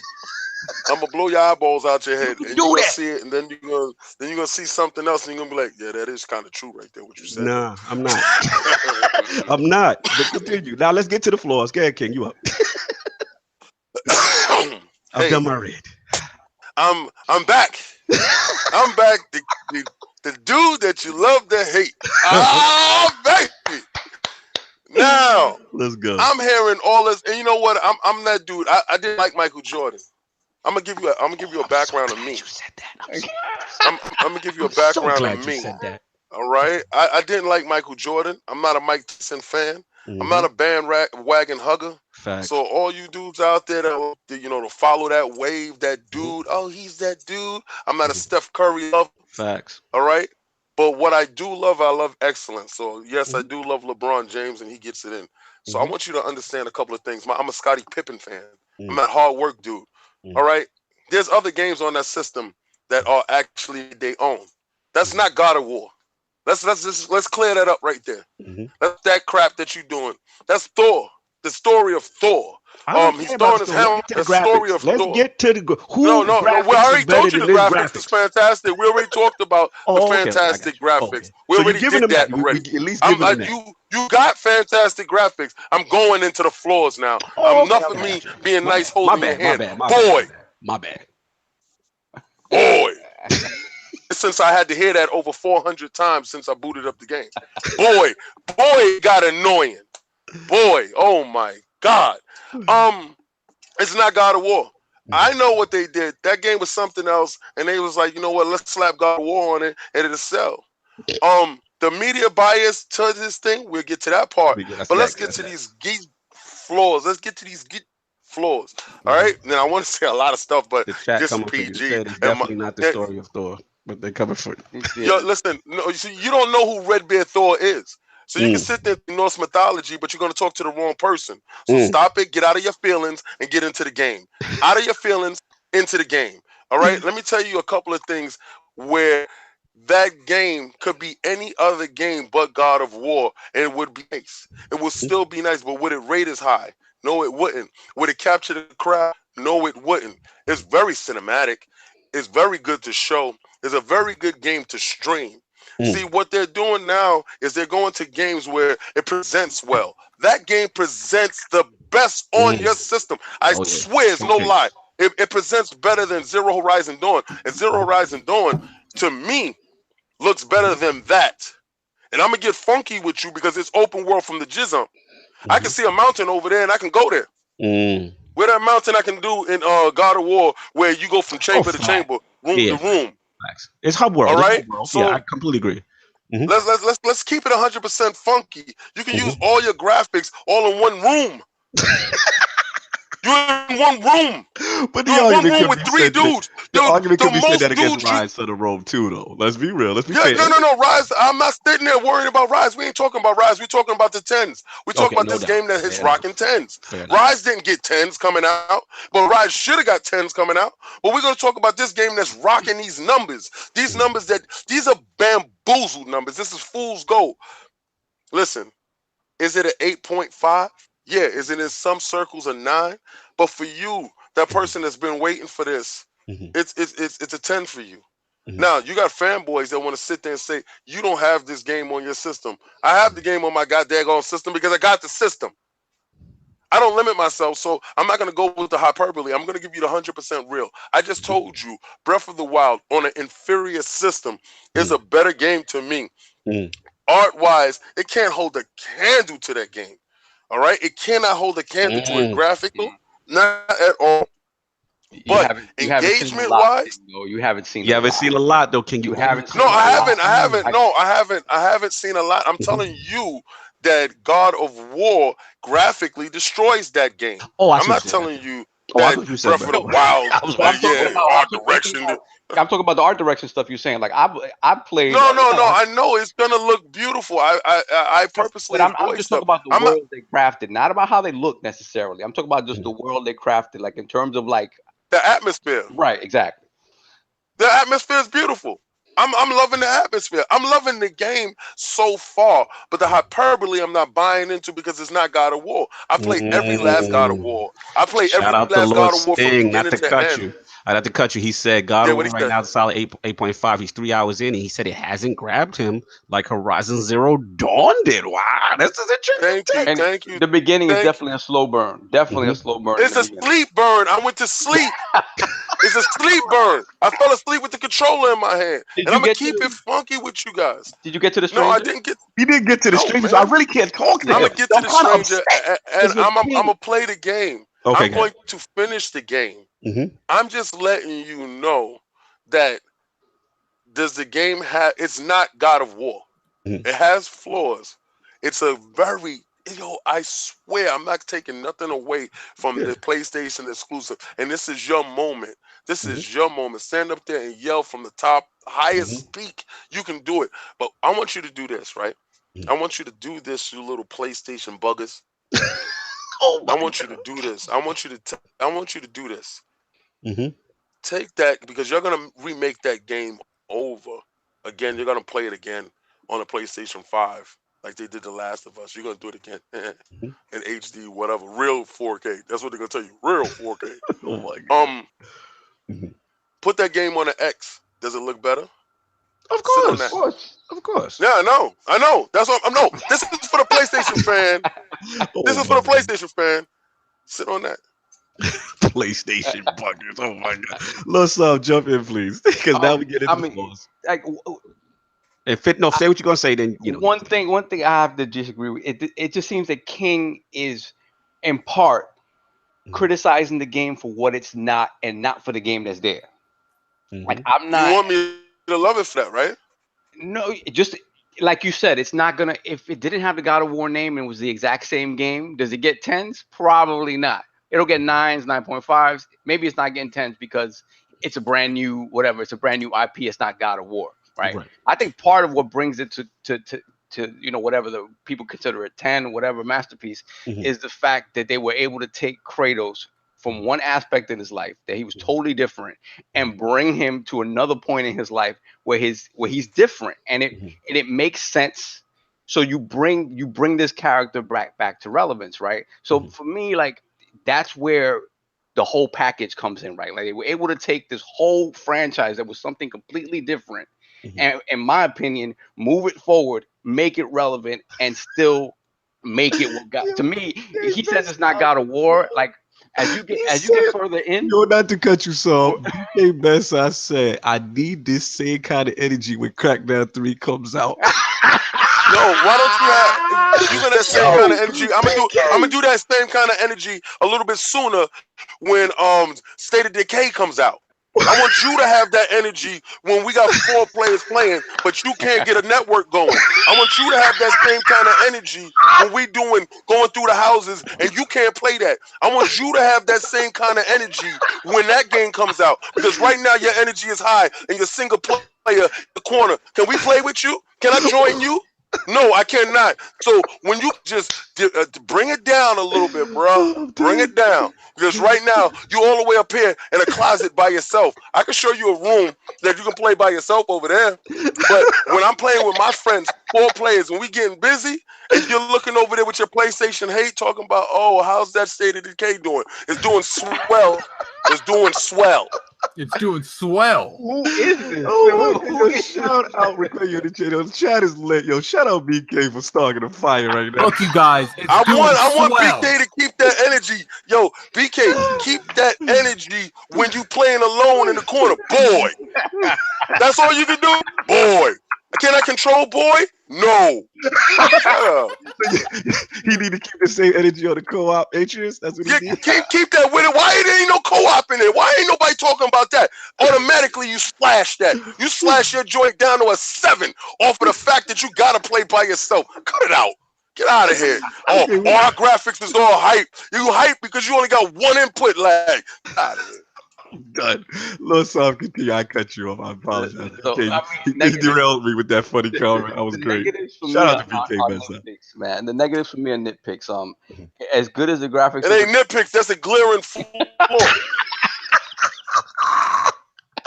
Continue, sorry. Hey, Cognito, you're gonna die. Like the water doesn't look great, and I don't understand why. Like the water, because they used all the textures on his back.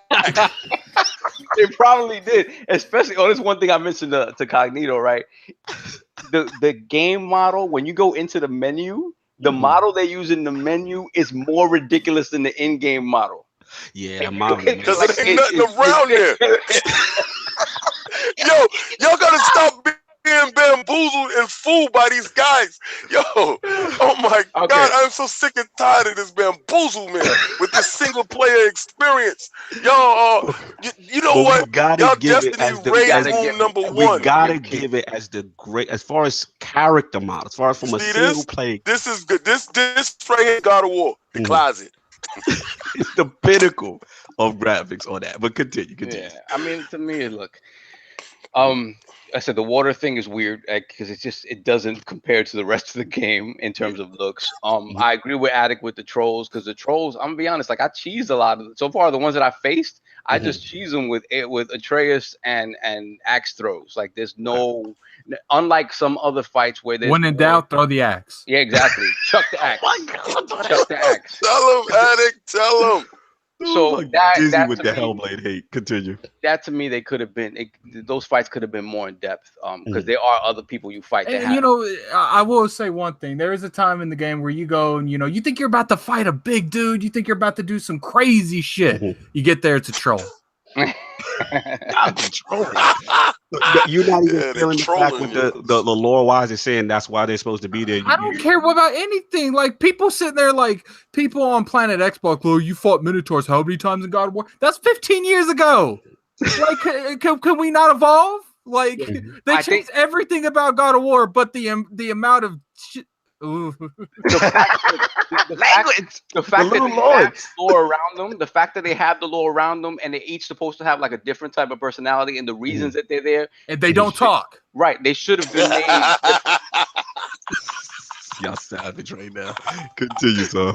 Hey, Luca, get at me and get them shirts. I want all our female women gamers to get these shirts, man. Come on, the ladies in the realm must be represented. Absolutely. I got something special for y'all guys. No doubt. Shout out to Lala. Shout out to Luke in the chat. Much appreciated. Continue, Solve, and then we move it to Addict. Yeah, so that the combat's fantastic to me, but it takes a while to like when you first turn the game on and you just go into the settings and you look at like the controller layout, you're like, wow, there's not much to this, right? Yeah. Like it's not much to it at all. And in the beginning, that's why it can sometimes feel like it's a slog because like it doesn't have much. Now as the game progresses and you open up stuff and they made it into like a mini RPG. Like you have all your stuff has stats, like or your weapons. Your weapons have different properties. Your armor, all that stuff. It's like a mini RPG. So And that's a little bit convoluted too. I wish they were clearer about how that stuff works, because you just have to sort of figure that out on your own. They're not very clear, like how to slot this stuff, what this means, and stuff like that. Isn't that like a glaring flaw? Yo, King, your hate is no, it's not hate. It's the fact that these dudes is giving them the championship ring and they didn't even get to the finals yet. Cut it out. they got the championship, and the team they play got disqualified before the game even started. I know, right? Like, come on, man. You don't have a multiplayer. You buy that for the kid with no friends. That's the game for no friends. He said it's not hate. He said it's jealousy, kid. He said you jealous. Why am I jealous and I got it? That's stupid. Silly. Yo, the statement in itself is ignorant. Let's get your thoughts. I know you don't like the trolls. What are any other little things that kind of annoyed you? Let me push start. I didn't. It's like I said, I didn't like the mechanics when it come to any kind of puzzle. It was pretty much the exact same puzzle over and over again. I didn't like. Oh man, there's a couple of things I didn't like about the overall story. I can't really go into that. Lady Delilah said, "Wait, you ain't like when you got the troll number 13?" She's going there. I mean, it's like I said about the troll. Like someone tell me in the chat, since you are so enlightened about this lore and you've been so raised on this lore, why is there 15 different colored trolls in this game? Why do I go from fighting one and then 20 minutes later fight a green one? Like, I don't get it. The people are like, it's not the same troll, Addict. They have different abilities. Yo, you know why? Because they felt that scene was so nice they wanted you to recreate it. Look, I will say one thing, like, I don't think this is a spoil, but I don't understand, like, they don't really go into between the third and this one, like, ever, like, at all. Like, I want to know how Kratos lived from that big blade being shoved through his stomach. He's a god. He is a god. He's a demigod, but he's gonna live forever. That's another thing that's like, again, that's why it makes it. He's gonna live forever unless there's a game over screen. Gotcha. But this is the thing, like with Kratos, he has to all that stuff that he's done. He can never escape that. If in the old games, right? In the beginning, like he did what he did, and then he had nightmares about it all the time, right? So his goal was to kill the gods. Movies play on time. Yeah, he's a fool. Yeah, I love the fighters. He go there. Continue. So all of that, like he had nightmares that he couldn't get rid of, right? So that was like his first impetus to kill gods, right? When he got rid of the nightmares, the fact of the matter is that he still had the memories, like he still knows what he did. So that fueled his rage to kill everybody, including his dad. So all of that, he is at the end of God of War 3, he had like a little bit of a moment where he realized, no, I can't let this happen because I've caused this chaos. I have to try to find a way to fix it. It was when Poseidon was about to kill herself at the end of 3. Yeah, and he was pretty much like, anyone that says spoiler in the comment section, go do something. Don't watch this anymore. If I can't spoil love you right now. A 15-year-old game, he said different colored enemies is pretty basic. No, you did say Sea of Thieves doesn't, but all right, I got to disqualify you. It's just like, it's like I said, like I understand people are like, how are you going to compare mini bosses to main bosses? What? Like, it'd be different if they're like, don't get this fooled. You know that epic fight that you have in The Stranger? That's not all the time, okay? Like, if you're not fighting an epic fight, which there's only like maybe 5 of them, you're fighting a damn troll with a damn slab on his hand that will hit you. Some teleport, some don't. That's literally the whole game. Look, it doesn't take away from the fact I feel where y'all going. But all I'm going to say is that we got to compare it to other games in its own class, right? In its own merit. You know what? Like Zero Horizon doing. Lord Cognito, have you played that game? I have not. I've still not. I've only started it. Play that game, and you're gonna hire that game. You're gonna put it higher than that game. Well, that's what Lord Stinger. Lord Stinger just said that he's still 3 hours in, and he said it hasn't captured him the way. It's very slow. The game is very slow going. Like, right. So for my thing, again, shout out to Lady Delilah. She's killing the chat. That's my feeling is the way she feels is that I still feel The Stranger set the tone though. It did, but I felt like it was kind of a false tone. But see, this is where I'm getting mad with y'all, because like at the end of the day, it's like, what other games doing that? No one's. I didn't say that. Like I just gave. I literally on something the most amazing. You know what? I'm not gonna front. They're the king of the one-player games. They're the king of the one-player games. Let's give us a hand. That's the all one-player game. You know what? You turn off the internet now. Turn it off. Shut off the internet. The game comes packaged with a non-internet cable. Let's just eliminate, because a lot of times, all I'm saying is just what Lord King is saying. If we're gonna compare it, let's go apples to apples. Right? Didn't they say the one-player game is dead? Somebody said that, right? Yeah, I think wasn't. Didn't they go in on Phil with that? Like, because Phil was like, because he was saying, as far as he didn't say one-player game was dead, but no, he didn't. He didn't say none of that. It's not as relevant as it was 10 years ago. It's not. You know why? And it's true. And let's keep that same energy. Remember, somebody used that same energy. Let's keep that same energy for this game that is a single-player experience. It's a solo gamer. Trigger Man, I beat the game. I'm not 3 hours in. Yeah, Trigger Man, Addict has beaten the game. He's in full position to come. Addict beat the game. All right? Addict done the game. Look, I'm doing, and you know what's crazy? You in the comment section. I was online. I was online with him, and I saw him on. I saw him because it says he's on, right? Yeah. And I was trying to join his game. You're a savage. You're a savage. I'm done with you. Let me finish my point, then we can move on to the next part. So, from a single player standpoint, in my opinion, if like I said, you got to compare apples to apples. It's doing things that I've never seen the single player genre do, and stuff that people have attempted, they've done it better. So that's just where I'm at. As far as the flaws, yes, there are definitely flaws. I see what you guys are talking about as far as some of the enemies and stuff like that, repetitiveness. At the end of the day, I might be nitpicking, but at the end of the day, like my nitpicking is far outweighed over the pauses of the game. That's all I'm saying. Now, the last question, this is really can only be answered by Addict, which is obviously it's 2018, it's early. You know what I'm saying? Addict, you're the only person here that has finished it. From what you've played, is this game of the year status? My game of the year before this was Monster Hunter. I do think this took Monster Hunter's place. That's all I want to do. And coming from Addict, that is huge. Now let's get on to the next part of this, which is the media stuff. So obviously there's two parts to this. I'm gonna let Lord King set it off too, which is first, shout out to Lord Jess Gordon. He had put out a tweet. He got kind of set Twitter on fire. Shout out to Cognito. He's the only reason I played it. My man, you already know. My man. So that's a little Cognito's joint. My man. Yeah, I'll be laughing last ILP King with that. So pretty much, Lord Jess Gordon, he set the internet set on fire. Apparently there was something on the IGN social media page. It was on Instagram, and it was on Facebook. And it was the classic, this is how, God of War looks on PlayStation, and this is how God of War looks on Xbox One.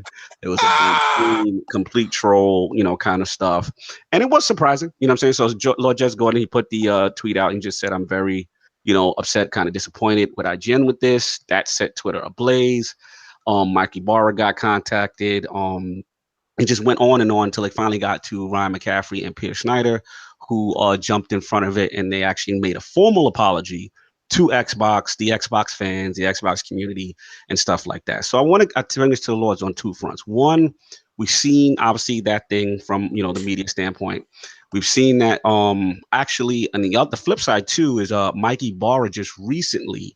I guess he did a poll, and he was like, okay, because Mike's active in these gaming streets, right? Mike's playing stuff. He's getting attacked on Twitter. Right. So he actually had a poll, which was kind of like, hey, which game do you want me to stream? And he actually put God of War in the list. And without surprise, God of War won. So when that was the game that he was going to stream, a lot of the Xbox community didn't like that. They were like, what are you doing? This is why we're losing, that kind of a rhetoric. So two part. One, do we think there's a media bias with this whole situation based on the IGN fiasco? And two, is it okay for a person like Mike Ybarra to be playing that? Lord King, I need you up on this. All right. First of all, let's get to the genesis of it. Technically, PlayStation was dead. We was set up to murder them and put them away. And I'm gonna say we because my blood is green. I'm gonna keep it funky with you. I'm gonna keep it funky with you. Like if I have to trace to go inside the store and buy an Xbox over a PlayStation, best believe every day of the week I'm gonna do that. Right? That's your preference. Continue. The Don fumbled the ball.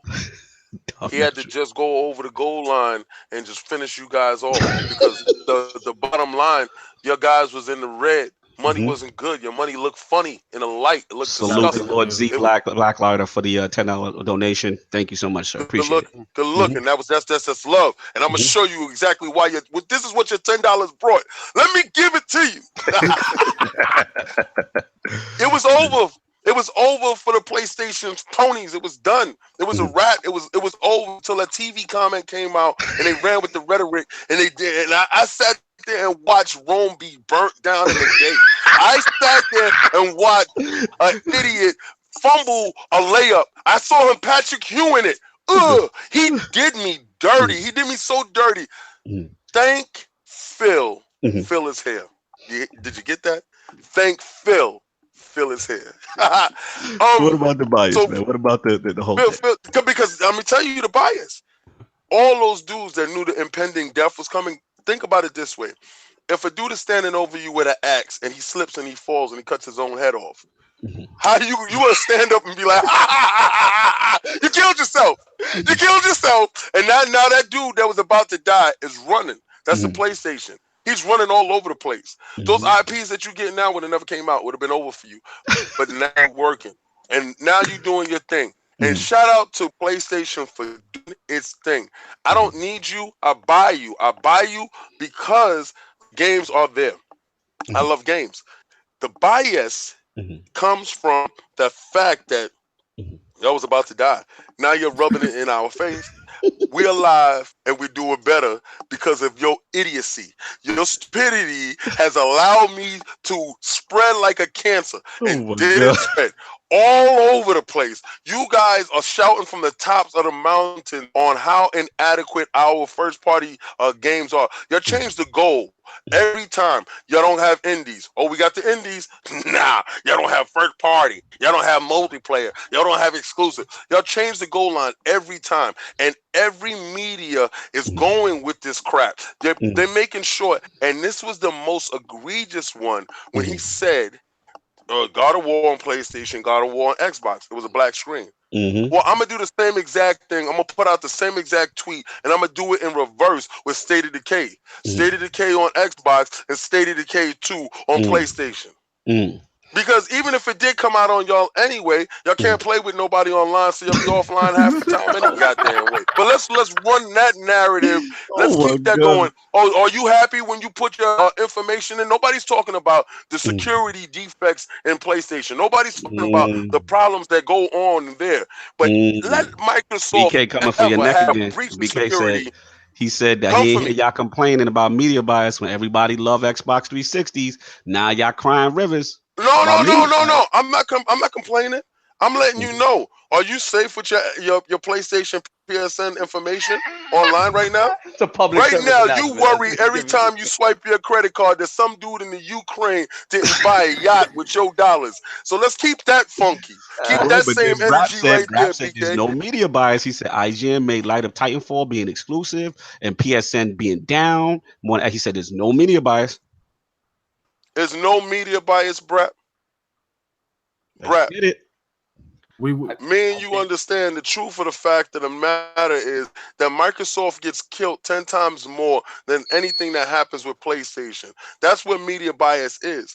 Media bias is if the person, each person does the same thing, one person gets killed for it more than the other person. There's a bias towards that person that didn't get murdered as much as the first person.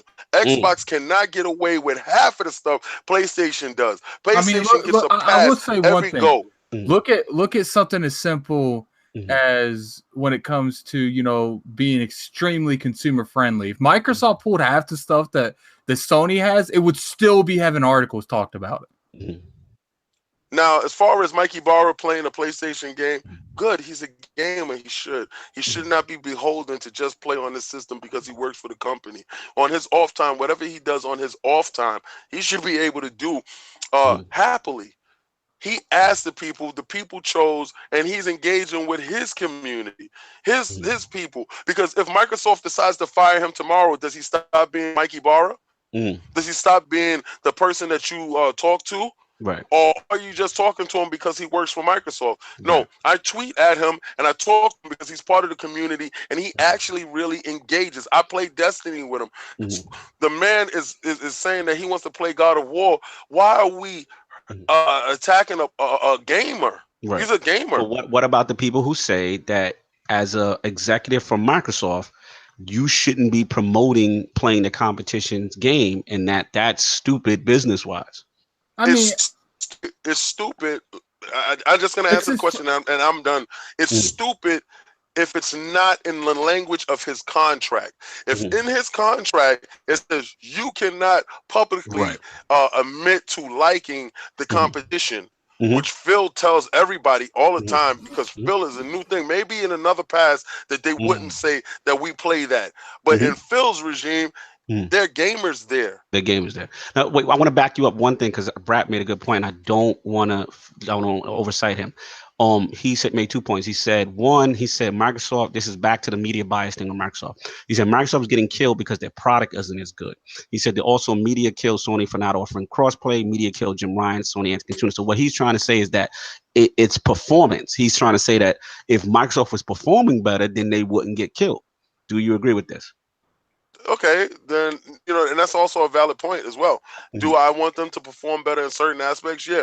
Would I believe they would get the credit if they did perform better? No, I don't think they would get the credit. I mean, but look at something as simple as IGN. I don't know who here saw it. IGN did they did a list. They're like the top 5 of the most hyped games, and for some reason, maybe this person that made the list was more excited about it, but he put the PC version of State of Decay 2 and not the Xbox version. Like, let's be real here. People that review this game at IGN, do you honestly think they're going to review the Windows 10 version? No, I would assume. Because it's not going to be as many clicks. You review that, I guarantee you. At the end of the day, they do it out of spite now. They don't do it because of bias. They do it because, let's be real here. But here's the question. Addict, do you feel as a whole, IGN as an entire media organization has a bias towards Xbox? No, I think they have a bias. I think they want to make money and they do whatever is clicks. So you think this is a clickbait initiated thing? It's always been a clickbait. Now, do you think this is by everyone at IGN or these media outlets? Or no, you think it's not everyone. Okay, so you think it's specific people like that have personal biases and stuff like that? Absolutely, yeah. I mean, it's an like when Brab says there's no media bias, he means as an entity. Like media outlets as entities can have bias because they're journalists, they're professionals, they're supposed to be neutral. Now at the same time, that you got to remember these guys. They're not just journalists anymore, right? Each individual is a person. They're going to have their personal preference, right? And now they're not just writing articles and they're not just writing reviews. Now they're on camera all the time. Now they're personalities, right? These people are not just a blank face that you don't know. Like, you know them. And then they have their own personal, whatever, Twitter accounts or whatever. So now you got to balance your professional life with your private life. It's a very blurry line, right? So I'm sure whoever put up this thing, I'm sure it's a younger person at IGN. It's not an older person. Right. And let's be clear. This was the social media team, not the editorial team. It was funny as hell. Absolutely. It was hilarious. Oh, absolutely. Continue, Saul. But it's just that thing where it's like, you're going to have individuals having their own opinions. That's just the way it is. And a lot of that stuff's going to seep out because the fact of the matter is that they're out in the open. I want to say something real quick. Yeah, go for it. If I remember correctly, didn't Ryan McCaffrey say people at IGN are playing State of Decay on Xbox One X's? Wasn't that his exact word in the very first? No. Actually, that they were doing the PC build during the IGN first. The IGN first, they said we're playing a PC build. I do remember what Lord Tolbert is saying. That part is true. Now at PAX, we played it on Xbox One X. You know what I'm saying? We seen what's up, but continue, sir. No, so that's just my feeling on it. Like it's gonna you're gonna see it because all of these people are gonna have their individual opinions and the stuff's gonna seep out. And even in the shows that are associated specifically with their outlets, like you see it. We've talked about how Jason Schreier, like it emanates from him that he's not the biggest fan of what Microsoft is doing. Right. I've seen Brian Altano, like he's like he'll play certain stuff on Xbox, but you can tell where his preferences are, and it's fine as long as when you talk about one, you talk about the other, because that as a journalist, that is your job to just give the news, right? And then as a personality, you're going to give your opinions on said news. Right. No, I'm with you, Saab. My thinking kind of falls along the lines of yours. I don't feel like there's this grand conspiracy against Xbox. I mean, on that level, but I do feel that, look, we're human beings, right? We all have inherent biases, even myself. Like, we all have it. There's certain things that technically, if you would get technical, this is an Xbox podcast. Exactly. Like, but listen, Boss Moves definitely 100% right. He says these game medias are trying to compete with YouTube. And you're right. He's right. And here's the thing: the YouTube. This is what I see. Like, we can't denounce the fact that Resolution Gate and that kind of stuff drove traffic, right? During the beginning of the generation, when Xbox One X games, or Xbox One games, were not hitting the 1080p mark, and the PlayStations were, right? And they did those side comparisons. I remember those articles, you know what I'm saying? I'm not trying to say that just because they made the article, that means they're biased against Xbox, but we can't also deny the fact that these things generate traffic. This generate interest, right?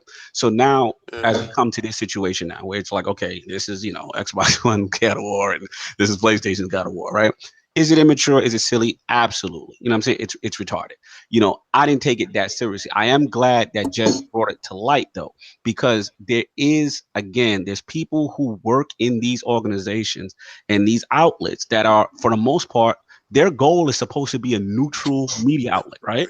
Their goal is supposed to tell you this is what the facts are, and then you make an informed decision based on the facts. Not, okay, this is how your game looks on this, and the other game system doesn't have it. Ha ha ha. You know what I'm saying? He said this bias towards the winner. This is America.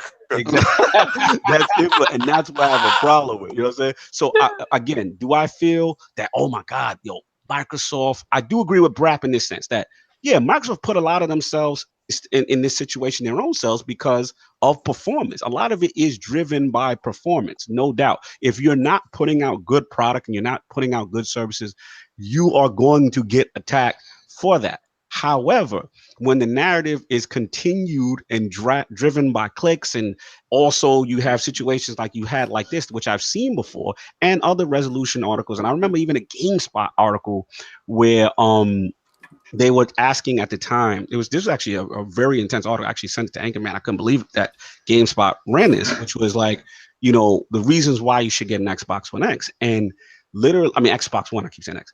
And literally, like, none of the panel members on this panel gave any reasons to get an Xbox One. Okay, fine. That's their opinion. Okay, cool. But the one woman who said, yes, I like it, and I like it for this. I like it for the apps. I like it for this. She got attacked, clowned, and ridiculed on the panel. And I'm just like, wow, like, this is just her opinion, and she's giving why. And this is an influencer. This is kind of like a, you know what I'm saying? It's a mob mentality. Right. So that's the only thing. Again, I just feel that there's certain specific, Psycho Gamer knows what I'm talking about. Shout out to Psycho. Yeah, she got laughed where she works. She got clowned. Like, literally, the GameSpot entire team destroyed her on this panel. I was completely shocked by that. And I was like, wow, they're putting this out, in the media. Like, this was surprising to me. So that's pretty much what I got on it. And that's the thing, because you still, if you're going to be commenting like that, then you know what? Leave, get your own YouTube channel, and talk about whatever you want. Exactly. When you're on a neutral outlet, you can't do it. That's when I have a problem. Because then at that point, also, you're still benefiting from the benefits of being a journalist and getting your hands on the stuff early and stuff like that. So you're eating off of that. And then you're eating off of that. Delina says she's getting attacked right now. I'd got attacked too. I mean, attacked weekly. Yeah, listen, YouTube, I love trolls. Personal listen, Twitter, all now, that please. is fair game. It is what it is. Yeah. You know what I'm saying? Psycho, I'm so glad Psycho's in the chat. Shout out to Lord Psycho, because I thought I remember that article, and he knows what I'm talking about. I thought it was a joke. I thought it was gonna say, "I got you" at the end, and they were dead serious, and they ran this, and I was just like, "Wow, that's completely unprofessional." But that's what I got on it. Any of the Lords want to chime before we move this thing on? Nah. All right. Y'all, let's just put it this way. Y'all gonna like the poll. Dirty little horse. Y'all gonna like the poll question. I'm very curious to see how the realm answers. All right, so we're going to move on, and obviously there's been some shaking and baking as a result. Well, not as a result of the God of War stuff, but Microsoft in the news. You know what I'm saying? So apparently, looks like video games industry Darrell Gallagher, veteran, has joined the Microsoft Studios executive leadership team. He's now the head of Microsoft Studios, head of Microsoft Studios. Mike Booty announced it on Twitter. This guy has a long career. He's been at Square. I can't get over that name. I know. I swear, every time you say that, I'm just like, doesn't he have another name? You know what I'm saying? Shout out to the Reign of Booty. What do your friends call you, Mike? The age of booty. The age of booty. So yeah, pretty much Gallagher, man, this guy has a long career. He's a veteran in the game. He was a former head of Crystal Dynamics. He worked on the Tomb Raider reboot, Rise of the sequel, the Rise of the Tomb Raider sequel. I want to shout out Lord Rand. Shout out Lord Randolph Thor. He's got a great video on this, and his opinion is to see, he thinks Darrell might be the one in charge of running his own studio at Xbox. So I want to bring this to the Lords. Obviously we know that the Microsoft first party situation is, what it is, and they need to improve. So is that boy? Boy.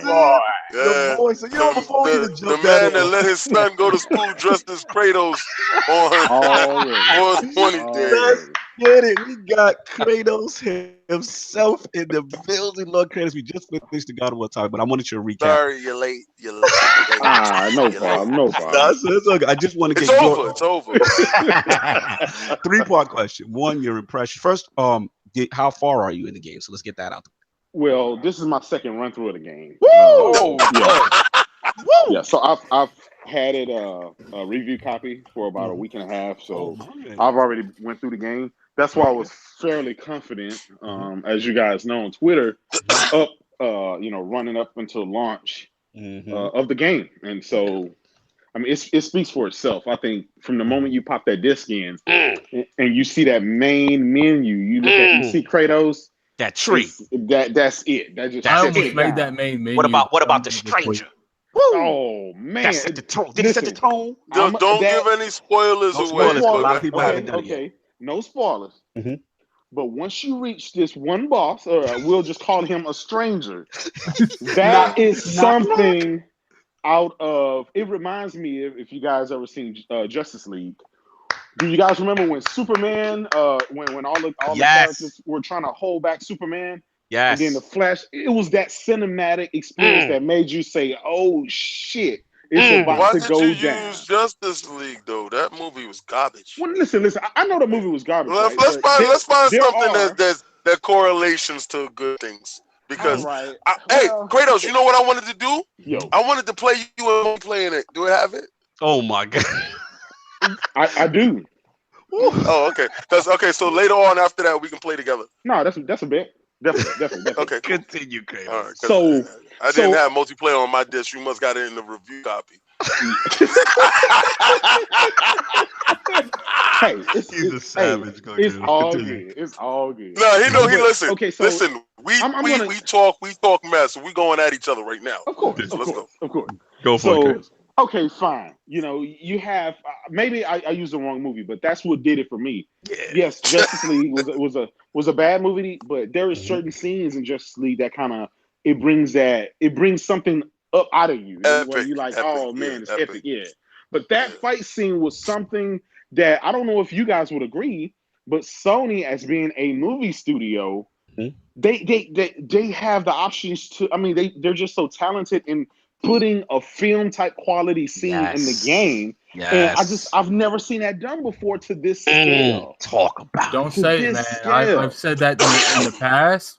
that's one of the reasons that they do so well. And I've gotten attacked. It's not the reason. Sony doesn't need the movie industry to make good. It helps. It helps. It helps, right? It helps. Even securing Spider-Man, the character Until itself. Dawn was legitly.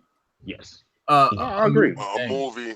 I agree. It was everything they do, like down to their press conferences, like you can tell that they have an understanding of how to present something. Like, yeah, I don't know if I don't know if I told you guys how I became Kratos.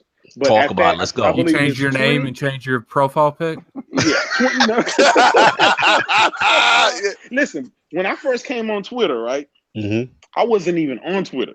And that E3 came and they were playing that orchestra music that yes. That made my skin crawl a little bit. Was that one of the years we went to E3? I think that was the year before last. Yeah, that was like 3 years. It was 2016. So anyway, once Kratos came out the shadows, that was it. I was done. That just the look of Kratos and how they changed it, that whole epic movie. Who was you? You was Master Chief? Nah, bro. Hey, hey, look. I haven't been Master Chief since college. That's how old Halo is. So, yeah. No, but after that, man, I embraced the persona of Kratos, and I've been supporting it ever since. And it just, I mean, I'm glad. Wait, that this so game... you mean to tell me? See, because I have to get at your Kratos-ness. Oh, all right? Yeah, you do. Yeah, you do. I do, because you've been playing. You played all the other ones, right? Yes. So you didn't decide that they were worthy of that name until this one? Well, yes, because you got to look at it this way. I don't even think this game is worthy of the God of War name. Wow. Because and I want and Kratos, and I want you to be honest, and I want you to straight up be honest. 420? Is this still 420 today? No. Well, and listen, he got his mind right, Kratos. You know what? They released it perfectly on 420 for a reason. Because they wanted all the people that purchased the game to be high. so they could squeeze it out and you can get the higher expectations of the game. You got it? I want Kratos. Then I want you to be honest. I want you to be honest. Strip away the God of War from the game. Yes. And Sony puts that game out, let's say the story of young Thor, Redbeard. Let's say the story of Redbeard. Yeah. Right, because there's a legend of Thor. All right, and he has Ybarra Younger. He has that sword. I mean that hammer. I mean that right. Yes. They put that game out. Does that game rate? And it's the same exact game. It does. Does it rate as high without the God of War attached to it? It does, and I'm going to tell you why. Right? It does. I'm going to tell you why. Strip away the first 3, 4, 5 games, right? If you want to count Ascension and all that stuff, strip away that. Right. From the menu screen, and now we're just talking about a game. We're not talking about the story or anything like that. Just from the graphics and the gameplay standpoint, the first thing when I came on this podcast today, the first thing that we talked about was The Stranger, that epic scene. Woo! We didn't even talk about the gameplay. We just talked about the scene being set up. You cannot tell me, even if this game was Gears and that scene would have popped up, this would have been a solid 10 game. You can't tell me that. Okay. And that's just one fight. That's just one fight. And that's like the smallest fight in the scene. I just feel this, Kratos. I feel this, that when they attach God of War name to the game and the game essentially became God of War, whatever the concept was, and they decided to go with this. They knew from a cachet point, because up until that point, God of War is probably synonymous with excellence on the PlayStation. I can't really say that I've played a God of War game on the PlayStation and it was mediocre to me. I thought all the God of War games were up there in the 9s and 10 type of level. You understand? So if you look at their ratings, they have always went 94, 93, and 92. Right. Exactly. This is what I'm saying. Right. And I feel by them attaching this name to the game that I, at this point, don't feel like this is God of War yet. It didn't turn to God of War to me yet. And I know you're going with that. And Lord Addict made a good point because he actually agreed with you, Lord King. Like he felt from the beginning stage, he was like, "Look, it's great, but this is not God of War." And Yeah, Lord I'm waiting Addict, for it to turn into God of War. Lord Addict, correct me if I'm wrong. Because you finished it, you said you're going to get to a point where it's God of War. Is that true, Lord Addict? Yes. Okay. Yes. Okay. And listen, no spoilers, right? No spoilers. We keep it spoiler free. But we all know this game has RPG elements in it, right? Yes. You have to do certain things. You have to build up your character, right? This game is progression. So you start off just trying to get the feel of the games and then learn a few combos, and then before you know it, towards the middle to the end of the game, you're spot on. You're like, shit, this is God of War 4. This is what we were looking for. It's just a different version because this is for one the next generation, and new time. And it's a reboot. This is a reboot. This is going to be a trilogy. So you got to realize they're setting up that story. And then after this trilogy is over, Corey Balrog, he talked about them doing the Egyptian mythology. So serious? Yes. Yeah. Oh, I heard that. Now. Yeah. Now, Yeah. Rise with when they get to Anubis and Osiris get to Ra is with this. and all Exactly. the true gods, when they get to the true gods, then listen. I don't want everybody to think King is a terrorist when it comes to this game. I'm not a terrorist when it comes to this. I just want you to understand that y'all guys voted on that poll that we should ask for better and we should ask for more from our companies, right? So automatically, you go to ILP Poll now. Yes. Yeah, I'm going to the poll because y'all guys voted. And I want y'all to keep that same energy, right, Brooklyn? Keep that same energy, Brooklyn. Keep that energy and knock down those 2 points off that score because it doesn't have any multiplayer. Keep that energy on that. All right. As far as the single player experience, ever had it? Has God of War ever had a multiplayer? But this is 2018, and I expect more from my companies. Listen, this is what Sony said, right? They said what we do best is single player story driven games. This is why eliminate the pay in for multiplayer online. Eliminate that because you're not utilizing it. And why am I paying $60 a year to play multiplayer online and all the exclusives are single player? Okay, listen. Okay, we'll tell you what. Rise, Son of Rome has multiplayer. When the last time you played multiplayer? How did that work for that game? You know what? You know what? I can. You can say this, right? Story-driven game as well. Right. You can say this, and I'm gonna give you this. Rise, Son of Rome, and I'm glad you went to our first release game. I'm glad you took it back all the way over there because I want you to understand one thing. That game released with something that this game in this year did not release with: multiplayer. So okay. So I want you, if that game came before, and they had multiplayer in the arena, and I was able to join with my friends and decapitate and have fun. Because there's no decapitations in here. Your people just disappear in a puff of smoke where that's at. But let's keep that together. Look, this is 2018. How come this game doesn't have multiplayer? And I demand more from this company. Oh my God, you demand more. Listen. Okay, I'll give you that. You demand more from Sony and from the game. I will give you that. How about this, right? You got the world's most powerful console. You have talk about the Pro. You have the Pro. Oh, he going for the juggler. I'm listening to the Pro. All these. You have people talking about over 400 games on my Xbox One X. All of these Xbox 360 games that they redoubling up on you. They getting twice the amount of money. They got that money from you last year, and they getting the same amount of money from you this year for the same game. I have high expectations for Microsoft and Xbox. Why can't they give me a decent rated game that would give me the same experience? God of War dropped, the internet blew up. Xbox guys mad. It's a civil war. No, they're not mad. Spider-Man, wait, let me finish. Spider-Man was dropped. They showed you information about that. It's a civil war. The whole Xbox community in the chaos. And guess what? Right next month, in a couple more weeks, Detroit becomes human drop. Guess what? It's gonna have the same problem. Kratos. You're saying the same thing. I'm saying, why have internet on that system if you don't have games to utilize it.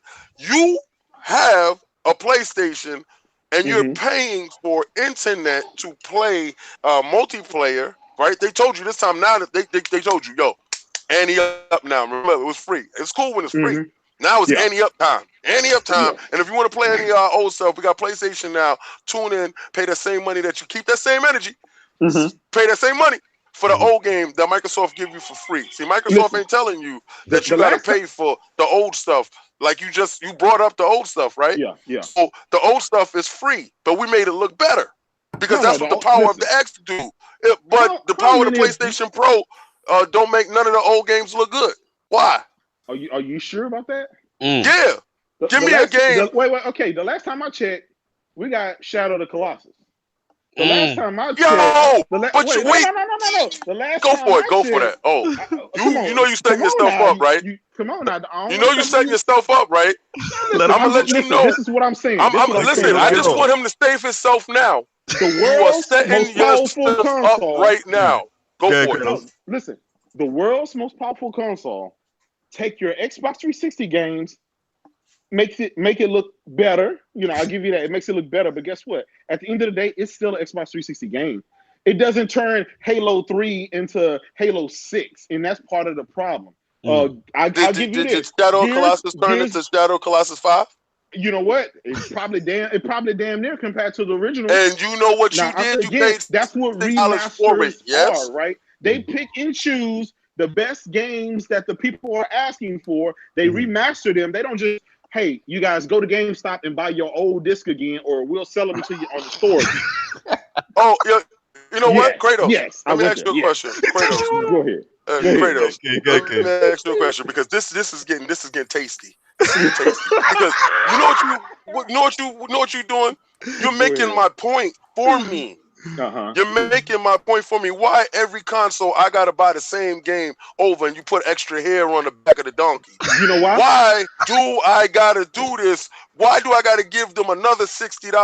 Microsoft said, yo, if you happen to have this game that you love so much, yo, it's for free over there. Who happens to have all of those games? These dudes talking about I'm not gonna go there. There is a lot of people. These guys talking about I got 400 games on my Xbox One X. And I'm like this. Why? Kratos, why can't you give us credit? You don't have any. But Kratos, you gotta admit, it's a good feature to have. Kratos. It is. It's free. Let me give you this. It's free, Kratos. It's free. No. The option to play them are free. The games are not free. Because I'm gonna tell you this again. If I turn on my Xbox One X now and I look down that list and all of those games are free to me, I download them. But when I look, I see price tags next to them. So you're gonna have to explain that to me, brother. Kratos. Right now, you're taking the goalpost and you're throwing that goalpost down the block. Like every time I come and I score a touchdown, you keep telling me it's not a touchdown. You keep telling me that your multiplayer experience is warranted. I don't see where if all your games are one-player, single-player closet experiences. Right? All of them. Now, one of them launched with a multiplayer component in it, except for Uncharted. And that is piss poor when it comes to multiplayer. Uncharted, but I'm going to give you, listen, I'm going to give you that multiplayer. I'm going to give you that. Okay. When's the last time you played it? Listen, again, at the end of the day, I got new games, right?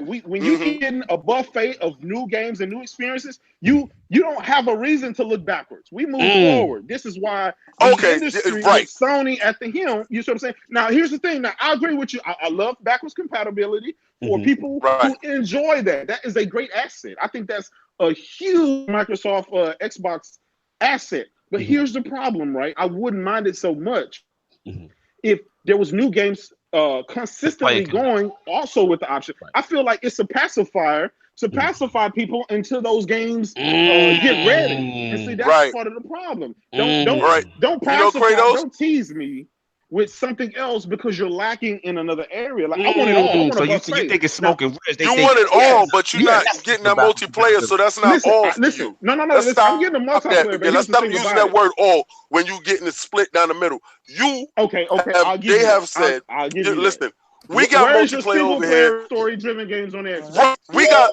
listen, We got multiplayer over here. You got single player over there. Okay. It is divisive, right? Okay. Let's say that. Listen. 100%. I love you, right? Yeah, so definitely. I don't want anybody to think that I'm going at him. I really don't want y'all to think that. We tweet each other. We support each other. Definitely. This is real. Okay. Let's keep it. Spider-Man is coming up next. Yes. Right. I would love to play a multiplayer Spider-Man game with Venom in it. It's not going to happen, but if it came out for Microsoft, it would. But it's not. It's coming out for Sony. It's a single player experience. And listen, I'll tell you why. And this is where I think Sony's fan base and Xbox fan base are two totally different people, right? And I think it's because the companies have shaped them to be that way. Like the Xbox is known for being the shooter box and the racer box. I mean, can we all agree with that? Sony is known for being the single player story-driven game box. That's just kind of what it is. Right. So therefore, if you have both, shouldn't your multiplayer be for free? Huh? Shouldn't your online multiplayer be for free? I don't think so, because there's a lot that comes with the freeness. You see what I'm saying? There's a lot. As a matter of fact, the freeness. The freeness. I like that word. No, well, yeah. When I'm talking to my brother, I make up. You already know. We understand. You're the realm of the Lord. Man. He done kinging you right now. Exactly. He's done kinging you. Keep watching him. Watch his hands. Watch his hands. Keep in mind, guys. Okay, as far as how good the Xbox Live is, reports came out like at the end of the year showing that PSN was the king of online. That's just what it was. That's the report. With what games though? No, listen. Kratos, stop. Listen now. Okay, stop it now, Kratos. Let me tell you. Let me tell you because I don't want you to set yourself up now. Okay. Listen. I want you to do this, right? I want you to do this. The Xbox right now is touting itself for having the best multiplex. Well, guess what? Guess where Sony's multiplayer is at? The multiplex. So don't knock Sony for that when your whole console is based on multiplex. It is. I want you to get this part right here. And if we only played our exclusive games on our systems, right? Yes. Let's just say we only played the exclusive games for the system. Yes. Would it be necessary for you to have that internet connection that you pay for PlayStation if you only played your exclusive games that came out this year? Probably not, because Sony stuff is down behind. No, it's a no. It's a no. Yeah. It's a no. Okay, it's I'll a give you no. That's a no for you. Now, for me, that's fine. It's necessary for me. It's necessary because that PUBG love. That Sea of Thieves cannot be played. But you don't got it though. You don't got that Sea of Thieves though. You don't got it. I do. I got it. No, I'm talking about you got it because you got an Xbox. But I'm talking about your PlayStation side. Your PlayStation side don't got that. You're right. And guess what? And we don't got God of War. We don't got God of War. Now let me ask you this: which one would you rather have? Sea of Thieves or God of War? Don't ask me that question, Kratos. Do not ask him that question. I put more time in Sea of Thieves, and I didn't fall asleep when I was playing it. Listen, I got myself, and I don't want to lie. I think I have maybe around 20 to 30 hours in Sea of Thieves, and a lot of it is streamed. I got a bunch of people that I'm on Twitter with, and we join all the time. So I have tried to give this game time. I think it had the potential to be a good game. I'm looking forward to State of Decay. I think that's going to be the next big franchise. The DLC, right? The DLC, because is there any DLC coming with God of War that brings the multiplayer? No. That is a single player story driven game. That's what Sony says. This is what we do. So for the rest of the life of the game, you that's it. Besides DLC, any DLC you gotta realize. Any DLC comes. Once DLC comes, right? Then you got to wait till the next game in the trilogy. There's going to be. That's one thing that Sony will give you. They will give you a sequel. But Microsoft don't give you. In the sequel, I'm going to be able to play as Boy, and my friend can play as Kratos. Hey, I don't want to spoil it, but you never know. At the end of the day, I'm going to jump in real quick. At the end of the day, and I want to shout out my man D-Troop 49. At the end of the day, this is just preference, right? Because at the end of the day, You know what I'm saying? True. If you want that driven, story-driven, cinematic experience, that on Xbox. exact Sony's where it's at. You know what I'm saying? But I gotta agree with King too. Yeah. He's the greatest. But I gotta agree with King. Like, It is. if It you is. want to That's a lot. socialize with your friends, you want to have the best You're right. ecosystem and have some of the best multiplayer games. You know what I'm Yeah. saying? Then Can I- Xbox is for you. And then as Xbox a and gamer, Xbox and PC is where it's at. you Can I say something? as a gamer, you know what I'm saying? I love Kratos. Can I say As a gamer, something? though, Good if thing you got you both, purchased an exclusive you got game everything on the. conquered. Listen, good thing These when two, you yeah, purchase an rap, them exclusive two need a game on podcast. Microsoft on the PC, you can play it on the Xbox as well. Good thing they do that. Can I say something? No, you're right. Yeah. You're right. But I'll tell you this. Let me ask you this. Once you play it on the PC, what incentive do you have to go back to an inferior version? I just want to know that.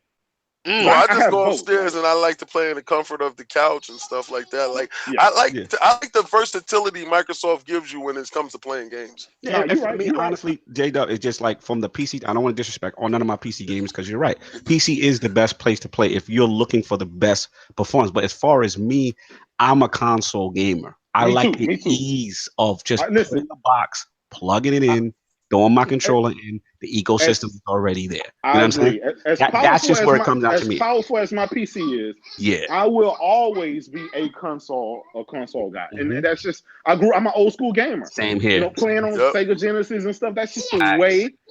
This is why, guys. This is why I am against going all digital and streaming and stuff like that. I want to be able to stand outside in a line. You know, with different people waiting for a console launch. That's that old school That's nature. all you. Yeah. No, I figured. Go ahead, Addict. You wanted to jump in. Look, at the end of the day, you know, what you guys are talking about, I completely agree.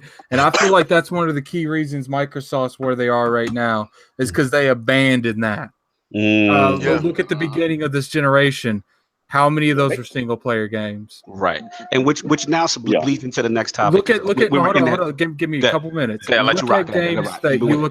Look at games like besides PUBG, what is the last console seller you would consider that's been on the Microsoft platform? There you go. When's the last time you had a game of God of War's caliber come out? It's not even talking about God of War caliber or anything, just a console seller in general. Well, we have to go back. PUBG, we can say PUBG though. PUBG hit. That's what I said. Besides PUBG. Oh, you said beside. You go back. Then we'll go back to maybe Gears. I mean, that's debatable because there's a lot of mixed feelings with Gears. A system seller. I think I Forza think would sell systems. No, it's like I'm not like Forza is a system seller, but Halo that genre. I think the last key one they had was Titanfall. Yeah, the last one they had before after that was Halo 5. What are all these games have in common? Multiplayer. Right. Well, let's spill into this topic, which was perfect time actually with the Darrell Gallagher joint. Obviously, just announced Kratos, obviously that he's going to join the Microsoft Studios executive leadership team. He had the tremendous experience from Square Enix, Activision, THQ. He was head of the Tomb Raider reboot. So according to shout out to my man Lord Rand, got a great video out. Please check it out. According to Lord Rand and a lot of us, we think that this guy is going to be responsible for heading a Microsoft studio. And actually, Matt Booty put qualifications for it. That's right. So, and his resume is tremendous. This guy's a veteran. So, what do the Lords think? And I'm gonna actually start with Kratos. He's in here as far as like this recommitment by Microsoft to trying to add these pieces. And we know this thing kind of takes time, right? We know that we don't expect this guy to announce this necessarily. I'll be shocked. They said they want to talk to us about E3. But what do you think about Microsoft at least trying to make that move to get better in the home, Microsoft first party state? What do you feel about stuff like this? Look, I think it's great. We all know that they're in a rebuilding process, right? This generation is to Xbox has kind of been like the Wii U. Whether you disagree with me or not, kind of hear me out real quick. It has been like the Wii U, as what Wii U was to Nintendo, right? It didn't do what they thought it was going to do. Right. So they had to go back. A lot of stuff happened. We don't have to rehash it. We know what happened from 2013 all the way to now. So they got to get some fresh blood in there. They got to get some things moving. Some people who know what the fans want, and they need us. And so right now they're working on the future. They're working on next generation. This generation, they're just gonna kind of limp along with. That's why they're offering you the services and Game Pass and stuff to kind of help ease you into next generation. Stop doing those words. Stop using those words. Stop using those words. Stop using those words like limp along and we the Wii U. Stop using those words. Stop using those words. Hey, I'm not gonna let you run with that. Now I told listen. I tolerate certain things. I'm not gonna tolerate you talking about people limping along with 40, 50 million sold. We ain't limping no place. We walking down the block. Now y'all happen to be jogging. I give you that. You jogging. You doing your thing. You doing your Barry Bonds sprint. I'm gonna give you that. That limping. You gonna stop that limping right there. Cut that out. Now, listen, we didn't decapitate you guys like we were supposed to because we slipped on our sword and killed ourselves. Let me tell you something. I'm gonna explain something to you right now. You're no longer the most powerful system. That's a wrap. That's done. Okay. All right? So that's out the window. The internet ain't as robust as ours. That's out the window. Okay. We're coming for you. Well, listen here. Keep looking over your shoulder. Keep being afraid because y'all pigeonholed yourself in that corner with that one-player experience crap, and I'm seeing it happening. And remember, I want you to remember what number ILP this is when I'm coming for you again, because I'm gonna come for you again. And when I come for you again, it's gonna be hell to pay. Let me tell you something, because little by little, we are snatching your exclusive. That Hellblade. Give me that. That's mine. All right, and it look better over here. They like it on this side of the street. This side of the street is good. We eat over here. Let me tell you something. We coming for your single player experiences, and when we get a hold of them, we make them look better. King, what do you think about the Darrell Gallagher thing?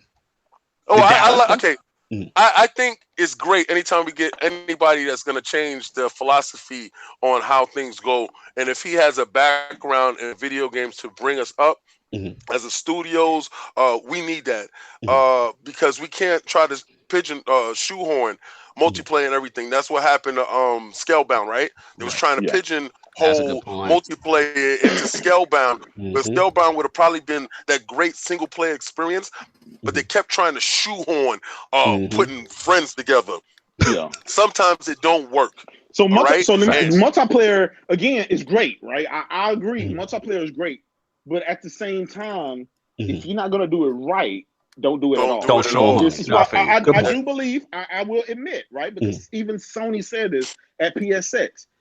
They do what they do best, and that's single story narrative-driven games. The best thing they can do is make some, and it don't even have to be multiplayer. Like it could be co-op stuff like State of Decay.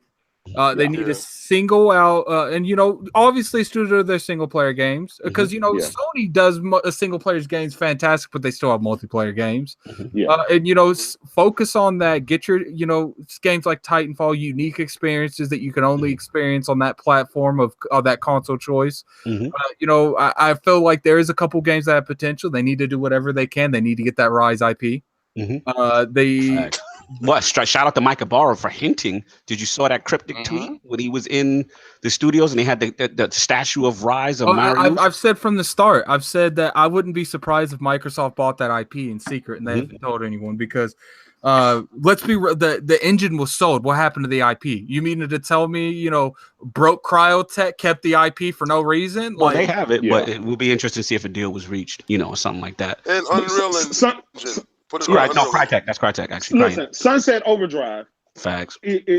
Sunset Overdrive 2 is ready to be made. The developer is saying, hey, look, we just need a publisher. And Microsoft is not jumping on that. And that's kind of part of the problem. It's like, look, people are screaming for sequels to these games. But see, even though Rise didn't set the world on fire, it had a great base to build upon. Amen. This is why I don't feel Microsoft... This is how honest, they ended up in the position they in. They canceled the games without having anything to replace them with, and that's how they got some good IPs that I think that they can work with. People are asking for Rise 2, Sunset Overdrive 2, and a couple of others. They just got to pull it together. To be honest with you, I played Sunset Overdrive from beginning to end. It was a cool game.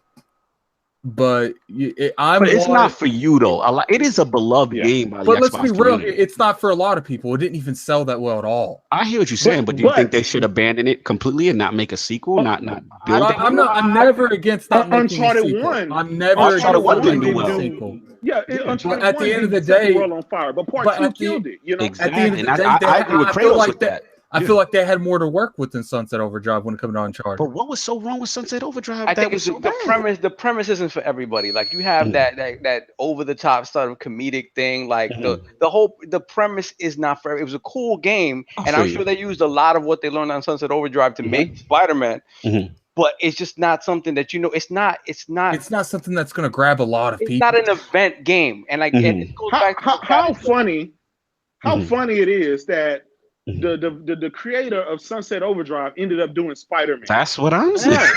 I mean, it's literally the same game. Ratchet and Clank or anything like that, but I mean that doesn't surprise me. You'd be acting like they ain't made games for Sony before. Listen, all I'm saying is, at the end of the day, it's not for me. I'm not even a Sunset Overdrive fan like that, but I do understand the diversity of the portfolio and getting those unique type of titles on it. And there's people that love that game. I agree that I agree that there's a lot of. I agree that every game deserves a sequel at least, but that is one particular game, and Quantum Break, because Quantum Break was trash. That is one particular game that I can understand, because let's be real here. Like, not only, there might be a lot of people that hype that game, but let's be honest here. Like, well, the numbers agree with you, right? The numbers based on the sales. Well, it's not even that. Like, besides the couple people, like, Xbox ain't listening to 40 people on Twitter. Overdrive does not appeal to the mass. It doesn't at all. I don't think it was Rise. I can get down. I think Rise could do it. But here's the difference, though. You're right. Rise could do it. Absolutely, Rise could do it. All I'm saying is Kratos makes a good point. Look at Uncharted 1. That did not set the world on fire. You know what I'm saying? But they stuck with it. There's got to be a time where at some point, whether it be a record, maybe it's not Sunset Overdrive, right? Maybe it's like a record. One of their franchises that they had under their roof, they need to revisit. It's not a good look that these franchises are sitting there dormant, and the devs, you got Insomniac, like Kratos was saying, say, hey, we would love to make a sequel for Sunset Overdrive if Microsoft said so. Like, that's a bad look. And after that, like, unless the way that they worded that cryptic tweet, I'm really starting to think they might own that IP, but Microsoft owns that IP. Because it is ironic that they say, well, when Microsoft's good, we good for Sunset Overdrive too. It's like, then why don't you go to someone else? It's like, only go to Microsoft? Studio. It's a movie studio. You have to allot your blockbusters per year on how they're gonna come out. You can't jumble them all up together. There's a reason why there's a certain amount of Marvel movies that come out a year and they give you a 4-year plan. We have no roadmap when it comes to Microsoft. And that is a huge problem. That is a huge problem. That's a big problem, and it seems like they're a boat with no rudder. It seems like they have nothing. We know they have stuff, but it seems like they have nothing. The perspective never changes. Like we said before, this is the game. They have to do it. They have to give you something of a roadmap. They have to give you some breadcrumbs to say this is what we're working towards. They can't. We can't come out of E3 having no idea what's going on in the future. And that's why this, again, I know this may be overstated, but I think this is a good sign, right? When you're seeing these guys saying that they're hiring this guy with this tremendous experience to have basically run his own studio. And don't be fooled. Like, they announced that he came onto their team recently, but that dude's been there for a couple months at least. Right, and also they chose to announce him because they wanted to get hyped. Because I do believe something is coming. Yeah, exactly. They're going to at least announce a studio. And the fact that my booty was like, "Yo, he's going to share more about Gallagher's role at E3." They're setting something up. Let's be clear. This is marketing 101. This is how you set things up. Then when you do these cryptic tweaks and you're showing yourself at Rise, you're doing little things to set up the potential of them reinvesting in first party. That's all I'm saying. I will say one thing. I wasn't the way that I don't know who tweeted it, but I think it was Phil Spencer. He tweeted that people they dissected the tweet and they made fun of it. But it was like what their overall initiative is for this E3. It was like, show stuff that's in work and show stuff for the future. The way that they worded that I can't remember exactly. I think it was. I know what you're talking about. Yep. Here and beyond. I think that's exactly how they exactly work. how it was worded. That Shout doesn't out to B-Money in the seem. chat. He said that he thinks Gallagher is going to be leading Fable. That would be amazing. Could be That'd be possible. amazing. I Dope. don't. When it comes to that particular phrase, you don't use that kind of phrase if it's just next year. Right. Absolutely. Like I think that they realize that. I mean, let's be real here. They realize we have stuff. We just have to show it, and I think they're going to break that. We're only showing this year and next year thing. I agree. Year. I think they're going to break that protocol. Solve last point before we move on. To me, the thing with Xbox, and I like the fact that they do need the variety. They still need the variety. They should have Sunset Overdrive 2. They should have Rise 2. The thing is, when you compare them to what Sony's doing, yes, the cultures are very different. What a PlayStation gamer expects and what an Xbox gamer expects. The thing about it is, at the end of the day, you have not had a marquee release in the vein of a God of War. Not necessarily that type of game. I'm just talking about it's impactful. Event. It's your thing. You're right. These releases are events. I haven't seen an event release for Xbox. Let's be real. An event release. What? Halo 3? You wasn't feeling an event. See if Thieves wasn't your event? No. Well, you're not the same thing. It wasn't even me that said that. What franchise has the cachet that I you feel can like say it should have? God of I'm War? sorry. I kind of feel like, it didn't have, because you can't really put them on the same levels at all, because, Titanfall is a multiplayer game and this is a single player game. You're going to have a lot more people in it, but I feel like, God of War is getting more of an impact, but a lot of people were about Titanfall when it first came out. Like, but not lining up around the block. But you can't complete. No. You cannot complete multiplayer to a single player but game. I'm not comparing. But you can't compare them at all. I'm talking about the status of the game. I'm not. They don't How do you compare have the a game status of that from a cachet, though. This is what I'm trying to tell you. They need a game of that cachet. I agree. Right, but you got to build to that. That's exactly you gotta what build it. Kratos So is saying. That Sunset Overdrive could be a game part 2, but we won't. But said it's not that. Listen, you learn. You know what it is? God of War built up to God of what it is now. You understand? There wasn't nobody standing around the block waiting for God of War 1. I feel like I remember yes, they were. Hold up. I was one of them. God of War 1, there was a line down the block on 86th Street, GameStop. God of War 1 You're gonna make me Google the lines for God of War 1, and it's gonna come up anemic. You're gonna make me Google this, and it's gonna come up anemic and nasty. It's not comparing apples to oranges. You guys have all this revisionist history stuff going on. No. Let's be real.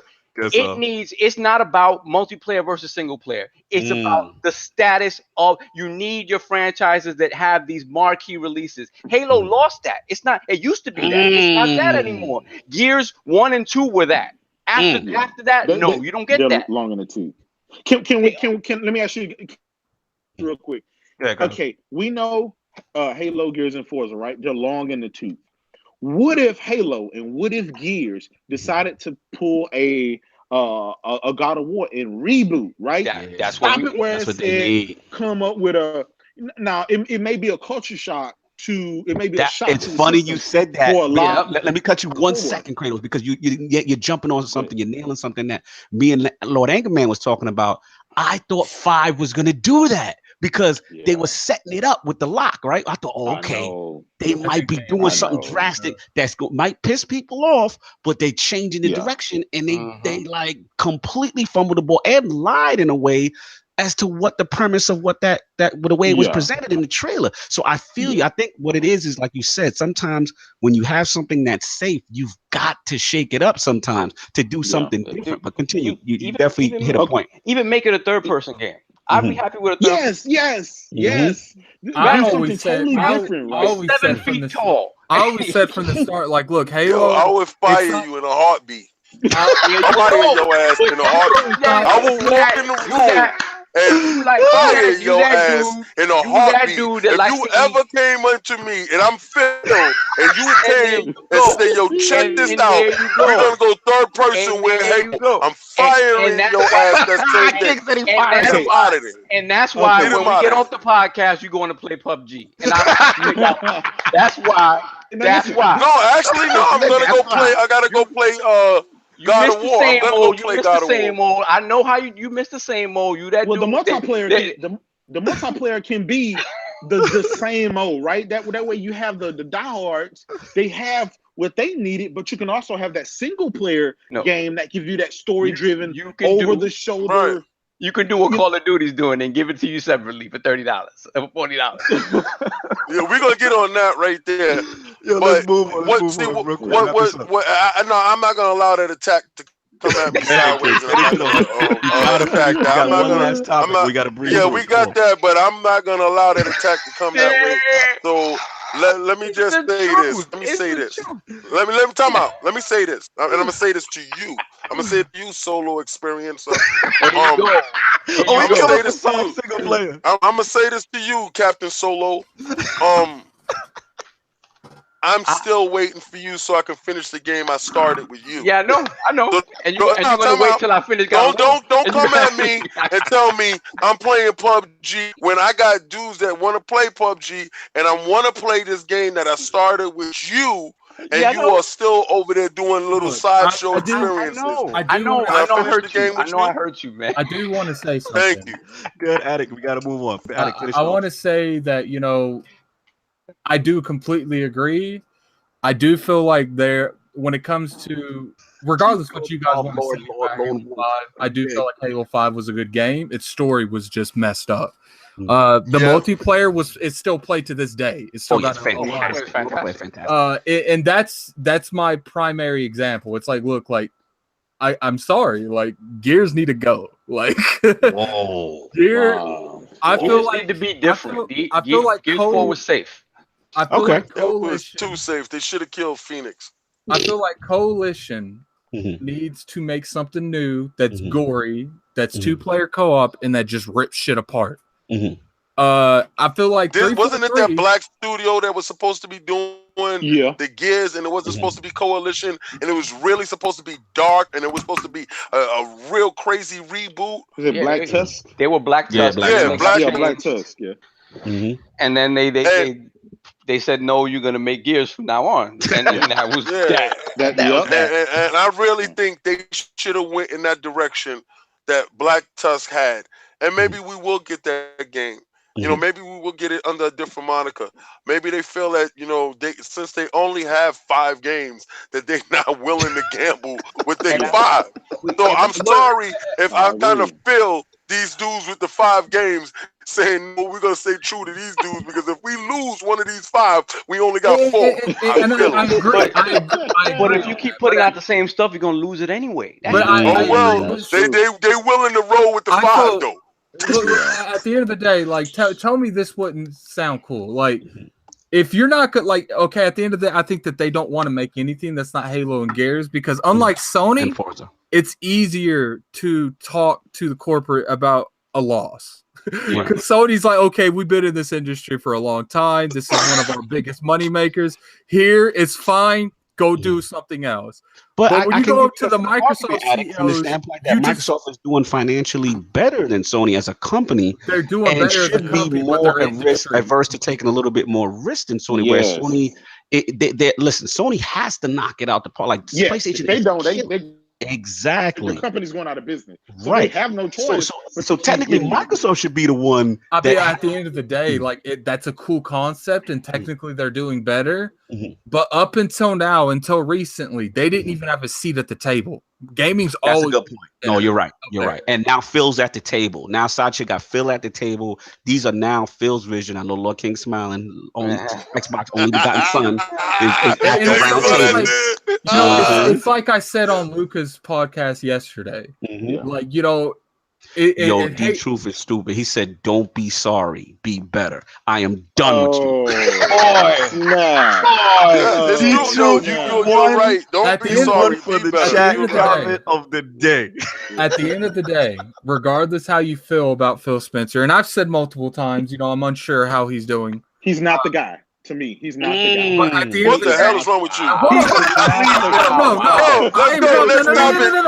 Because this is gonna go bad. It's gonna go bad. Please, we're gonna move on. Go ahead, Addict. Finish. Please. That's another debate.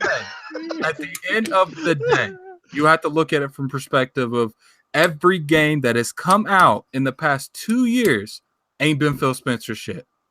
Mm-hmm. I honestly, when he came in, he said he had a roadmap. He was going to work on, and I said this exact thing in Lucas thing, and I stand by. He said he was going to work on hardware, games as a services, and then exclusive games. I don't necessarily like. A lot of people took that concept and they're like, "Well, is he going to do them in order?" I don't think he was He put that perspective in order. He put it in the perspective of what is going to take the longest, and when can I do this, and when can I do that. And they realized they could do hardware first, games as a service, because games take longer than both of those shits.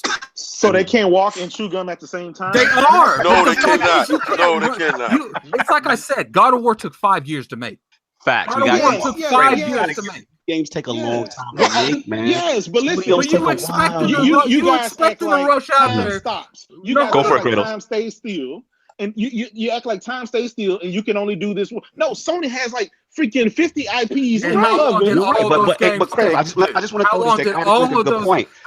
What Horizon took 4 years? Right, but all I want to say is this, Kratos, is that you're absolutely right. They should be able to walk and chew gum at the game time and do these same things that Sony's doing. But in Addict's defense, which is this is the first time Microsoft has actually put gaming at their table. So that's a sign of where they were prioritizing things. You know what I'm saying? Like, it wasn't really a priority. Like, gaming kind of came. It was the successful other little thing that they were doing that's now blowing up. And let's be honest, Windows phones and other things have kind of gone by the wayside. You know what I'm saying? Shout out to Tyron, what's his name? Myerson. Don't let the door hit you with a split you. But you know what I'm saying? No disrespect. Yeah. But we glad Phil is at the table. We glad he's got his position in place. So I just want to see. I agree. We can't go into this mentality, which is like, just wait till we No, that's the wrong mentality. That's why I'm playing God of War right now. Microsoft don't got that shit. But at the end of the day, I've said it. I've gotten jumped on Planet Xbox for doing the same thing. Right. You can't spend. Well, let's take this calendar for instance. Yesterday, what was yesterday? The 21st. That's a Saturday. Right. You can't make a video on the 21st saying Xbox got no games, and then make a video. What's a week from the 23rd? First, the 28th, saying Xbox got no games. It's a week, fam. You can't make a game in a week. Like, you can't just keep making the same repetitive video over and over again, expecting process to be done in a week. Like, absolutely. But in Kratos' defense, it's tough out here in these Xbox streets if you don't have games like a God of War. You don't have you feel a way. That why is it my platform kind of providing those type of experience that they have? This is something we've said multiple times. Absolutely. Sony, for the most part, they've been a stable gaming industry the entire time. Last year they did last gen they did a Thumble. When people didn't know how that was going to work, but $600 get a second job. Regardless how it goes, and regardless what kind of excuses, it's not our fault. But not only did they have the entire 2013 fuck up, did not mean to say that. I apologize. For the Lords, I know. They had that. Then we go to they had the change of leadership, not only on an Xbox level, like Phil Spencer. He went to the leadership. They changed the leadership to Phil Spencer. Then they promoted him. They had the CEO leadership change as well. Right. They had an entire restructure of the entire. I mean, the software on a level, if you go from the original 2013 Xbox software to now, it's night and day. They had to complete, there's an interview with Angry Joe where they asked Major Nelson, he said, why can't you just flip a switch and fix it? Major Nelson said, we couldn't do it, and people laughed at him when they did it. They couldn't do it. They had to strip the entire software and start from fresh? Why do you think that pop-ups from Xbox were how long ago? How long before the basically Phil had to undo everything that was done during the match? Okay, let's just cut. I'm just gonna say I'm gonna say one thing. I'm gonna say one thing. Y'all not gonna besmirch Phil. Y'all not gonna. We got it. We got to move on. I know we're gonna get that. I want you to anytime you sit there and you felt that rolling off the tongue, he not the dude. I want you to understand this, and I want you to know this, right? When the snipe that up, all your dudes start disappearing on that Sony side, okay? Because he's sniping you. He took away your power. He took away the power. The power is done. All right? Games as a service, Game Pass is flourishing in a nice situation. Backwardly compatible, all that stuff, throw that in there. That's a little extra. He told you the games is coming. The games is coming. Right. Thou shalt not disrespect the film, man, on everything, man. Watch yourself on that. Can I just tell y'all that Spider-Man and The Last of Us 2 is coming, and those who's your CEO again? Oh, that's another guy. Moving along. Well, Kratos, we understand what you're saying. Like it's to compare them right now. Sony, the way I look at it right now, and I had this conversation with Lord Brad. You're legitimately comparing apples and oranges. There's no comparison. No, at the end of the day, we also got to just give credit where credit. Like Sony's on a first party run where it's like Jordan in the 90s right now. Like you could have the Pistons, you could have the Showtime Lake. This is Jordan in the night. They just on a phenomenal run. These just got to re-up, rededicate to what they're saying they're going to do with these first party studios, these announcements of what they're saying, and let's just see what the roadmap is for the future. That's all I'm saying. We got to build in the draft. We got to build our farm system up. We got to go back in the draft. This is them. Yeah, that's it. We can't go by people. Last topic. Call of Duty single player has been removed. Everybody pretty much knows what's going on. The last thing is what you call it is apparently there's supposed to be a battle royale mode in place. I love Fortnite. I want to get some in this as well.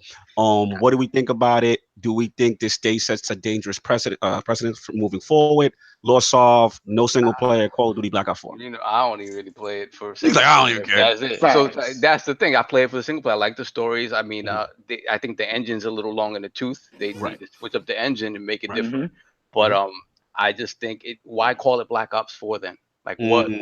So what do you feel about perceived value? Should as far as the $60, charging the same thing? Yeah, $39.99. $39.99, right? Okay. If it's a $60 game, definitely have a problem with that.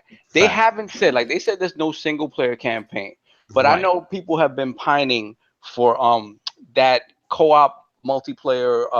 I forgot what it's called now. No, not the zombies. People are kind of tired of zombies. It was in Modern Warfare 2. Was it Spec Ops, something like that? It was called something like that, where it was I think it was story centric multiplayer, like co-op stuff. If they do something like that and add some kind of story to it, that would be cool, just to switch up the formula a little bit. That'd be cool. Apparently there's no campaign player. This is multiple sources: Polygon, Eurogamer, Kotaku, Charlie. I mean, this wouldn't be necessarily a campaign, but it just doesn't make any sense to me to call it Black Ops 4 after that, because you're not tying it. It's just going to ship mostly with a multiplayer, without a campaign, and possibly a battle royale mode. At the end of the day, developed by Raven Software. At the end of the day, they got the stats. They know who beats these things. They know who don't beat these things. And as much as people hate it, there's going to be 10 people to that one person that be like, "That's good. I don't care." All right, now let me ask you this, Addict. What about perceived value? Do you think? Don't care. I'm not buying this game anyway. No, I know you're not buying it. We get that. World. But we're saying, what about, should they still be able to charge $60? Is that okay to you? Do you think it should be? No, they shouldn't, but they're going to. No, Lord King, I've heard arguments, people saying that if they give you like, I don't know how many maps at the beginning, they'd be okay with $60. Like if they give you like a suite of like 30 maps or something, whatever. No. You said it better be 30 maps. That's what people are saying. Like they'd be okay with that.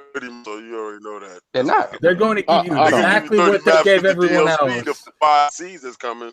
They're going to give you exactly what they normally give you, and they're going to have that hand popped out, be like, "Where's my money?" Let the king eat their pills. I'm the opposite of all these guys that play multiplayer. I can have Call of Duty, and I never touched multiplayer not one time. Shout out to Lord Green Mason. He tried to get me to do the zombies thing. I thought zombies was crap.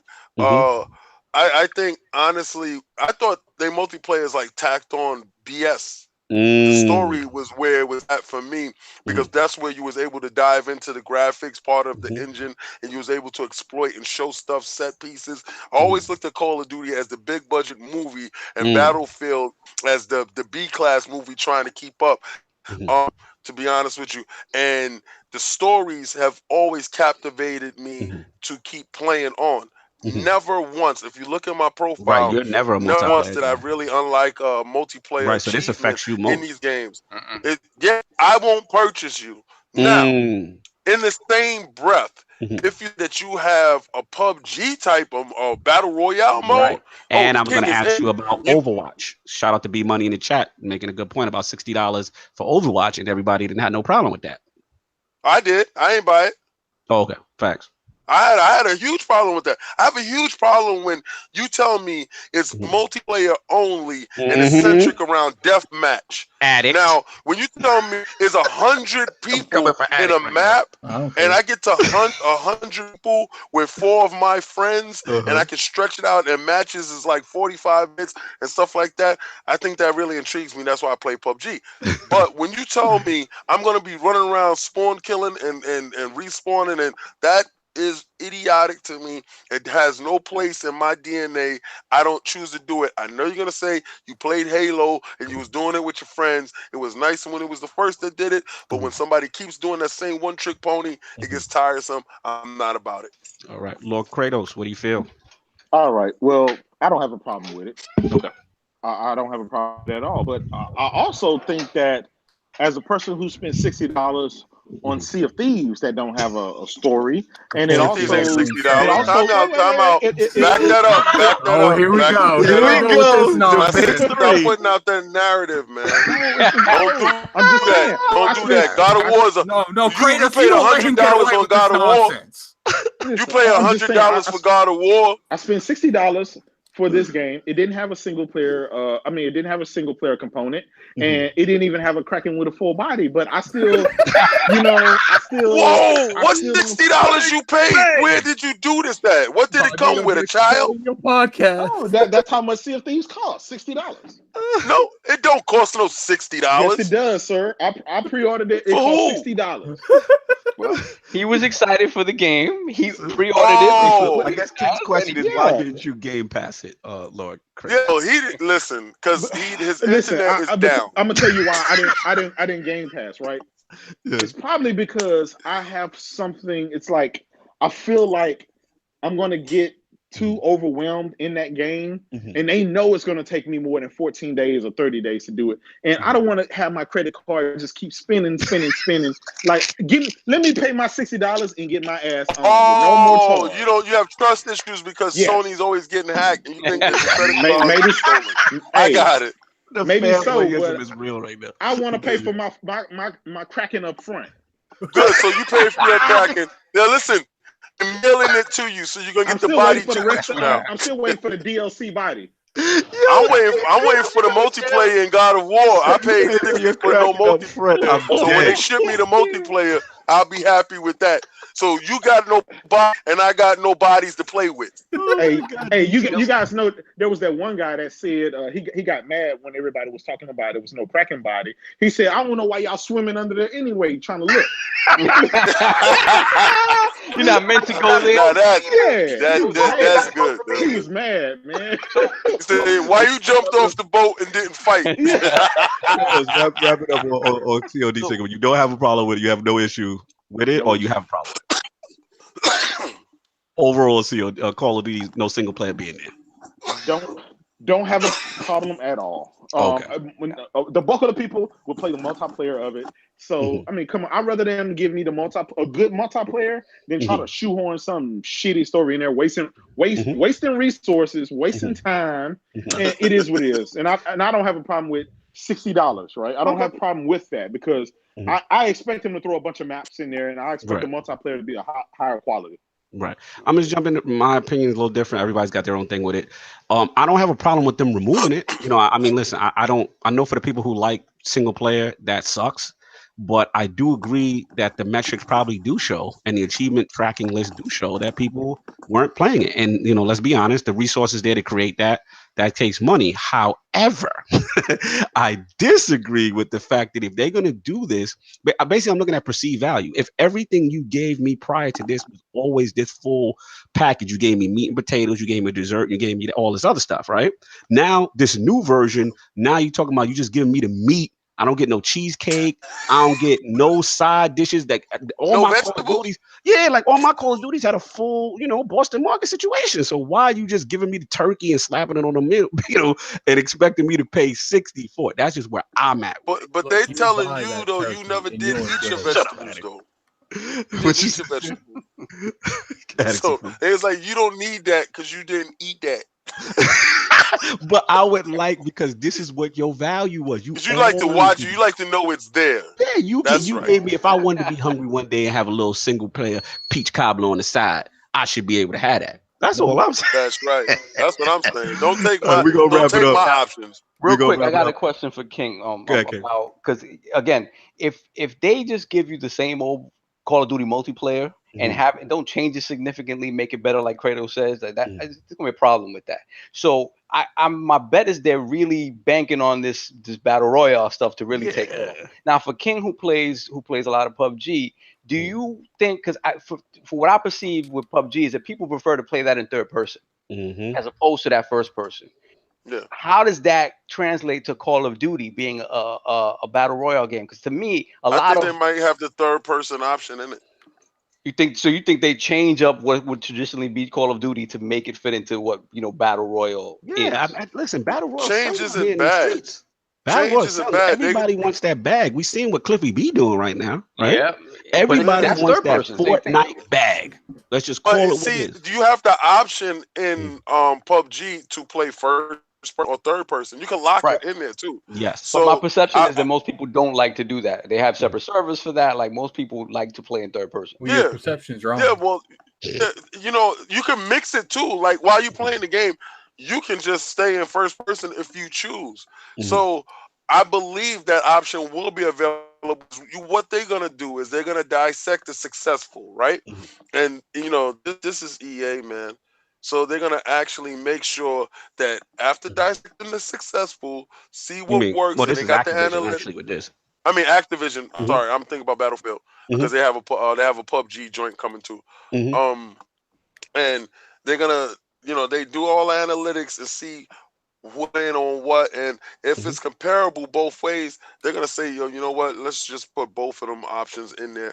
Or if not, the community will cry for it, and then they will probably. This is a test run. Make no mistake. Shout out to Ed Torres. I agree with you. This is a test run to see how the community reacts. And if the community maybe prove me wrong, they just say, "Hey, we gonna buy just that multiplayer," and it is what it is. They've been trying to do that for years. Yo, we gotta wrap it up. We had 3-hour mark. Yo, all right, let's do it. New ILP poll. I gotta go outside and play my. Everybody gotta go. I know everybody's doing their wrap ups.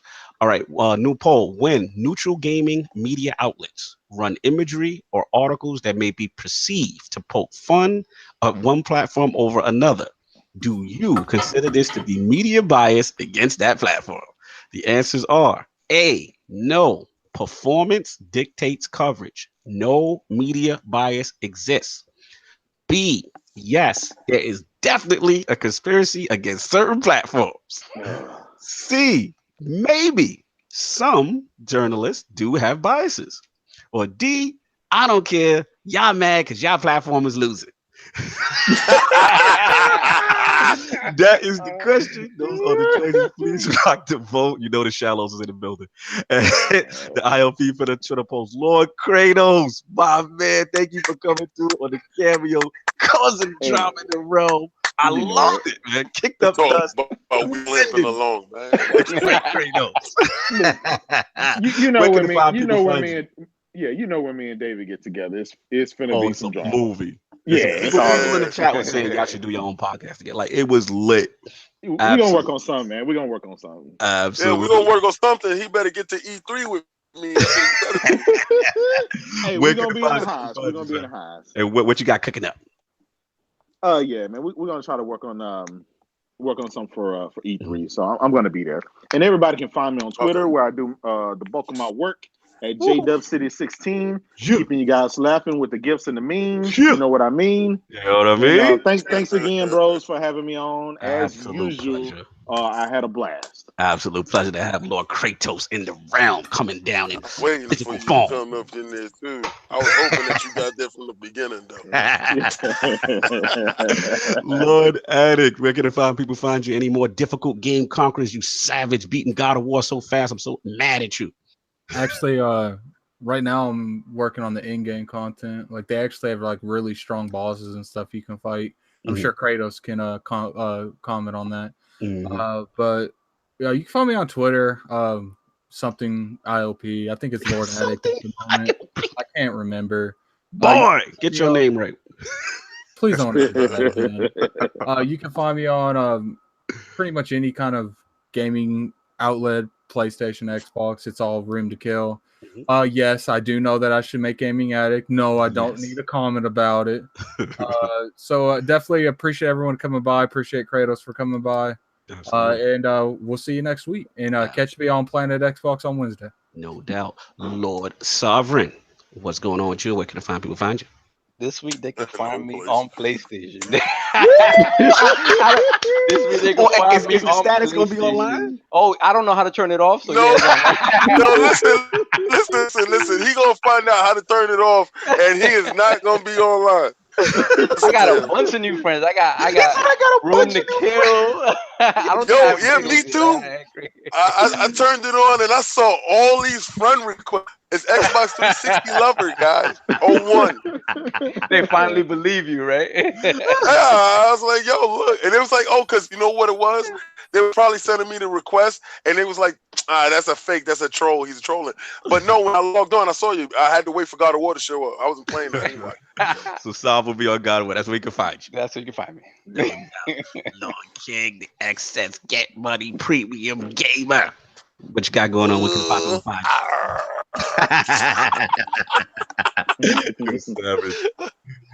Yo, you can catch me on everything that's social media. King OTW, Twitter. I'm gonna be Instagram, Facebook, all that live stream craziness. I want it to just be like this great thing. I want y'all to understand this, right? A lot of you guys have purchased the shirts. I want y'all to tweet that out. There's gonna be a thing with that too, because we're gonna be taking the tweets with that, and you're gonna be getting discounts because of that, because you have purchased, you're promoting, and you should be rewarded, and that's gonna happen for you. Because these new shirts is coming in crazy colors. And I have the female woman gamer in mind.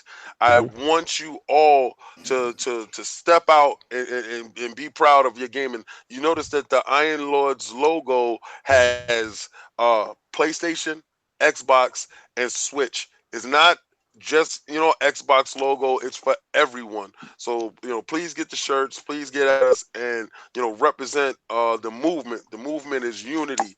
They're all presented at one point. Facts. So as you see, Kratos is here. We joke around, we play around, but we all play together. Facts. That's what's up, man. Of course, it's Lord Cognito here, man. Another one in the books. Again, shout out to Lord Kratos for coming through, man. And what I love about Kratos is like, he reps his platform, but we got our platform, but we can still come in and have fun. You know what I'm saying? And just debate, and is all love. And that's what we need in the community, man. Like, it's what's up. And shout out to everybody who, took the time out for the whole Xbox Addict thing. That was real good to see. Like I said, the community come together. We lost our gaming brethren. Links in the description for the GoFundMe for his family. You know what I'm saying? The wife, the kids, and all that.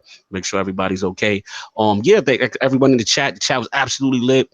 Shout out to Ybarra announced Flashpoint 12 is up. Destiny on a little comeback, y'all. Y'all might want to listen if y'all interested. You know what I'm saying? Wow. Watch your face, damn it. Damn. But for those who are interested, This is a make or break deal, man. This is a make or break DLC for them, and they got some stuff cooking. So definitely check that out on the Iron Lord podcast channel. Shout out to all people who are giving love for the PAX East coverage. We got a lot of stuff cooking up, man. Everybody enjoy their Sunday. We know this was a long one, but when Kratos in the building, it was too fun to stop. That everyone enjoy your Sunday. If anybody got anything else to say, we out of here. Everybody good? Boy.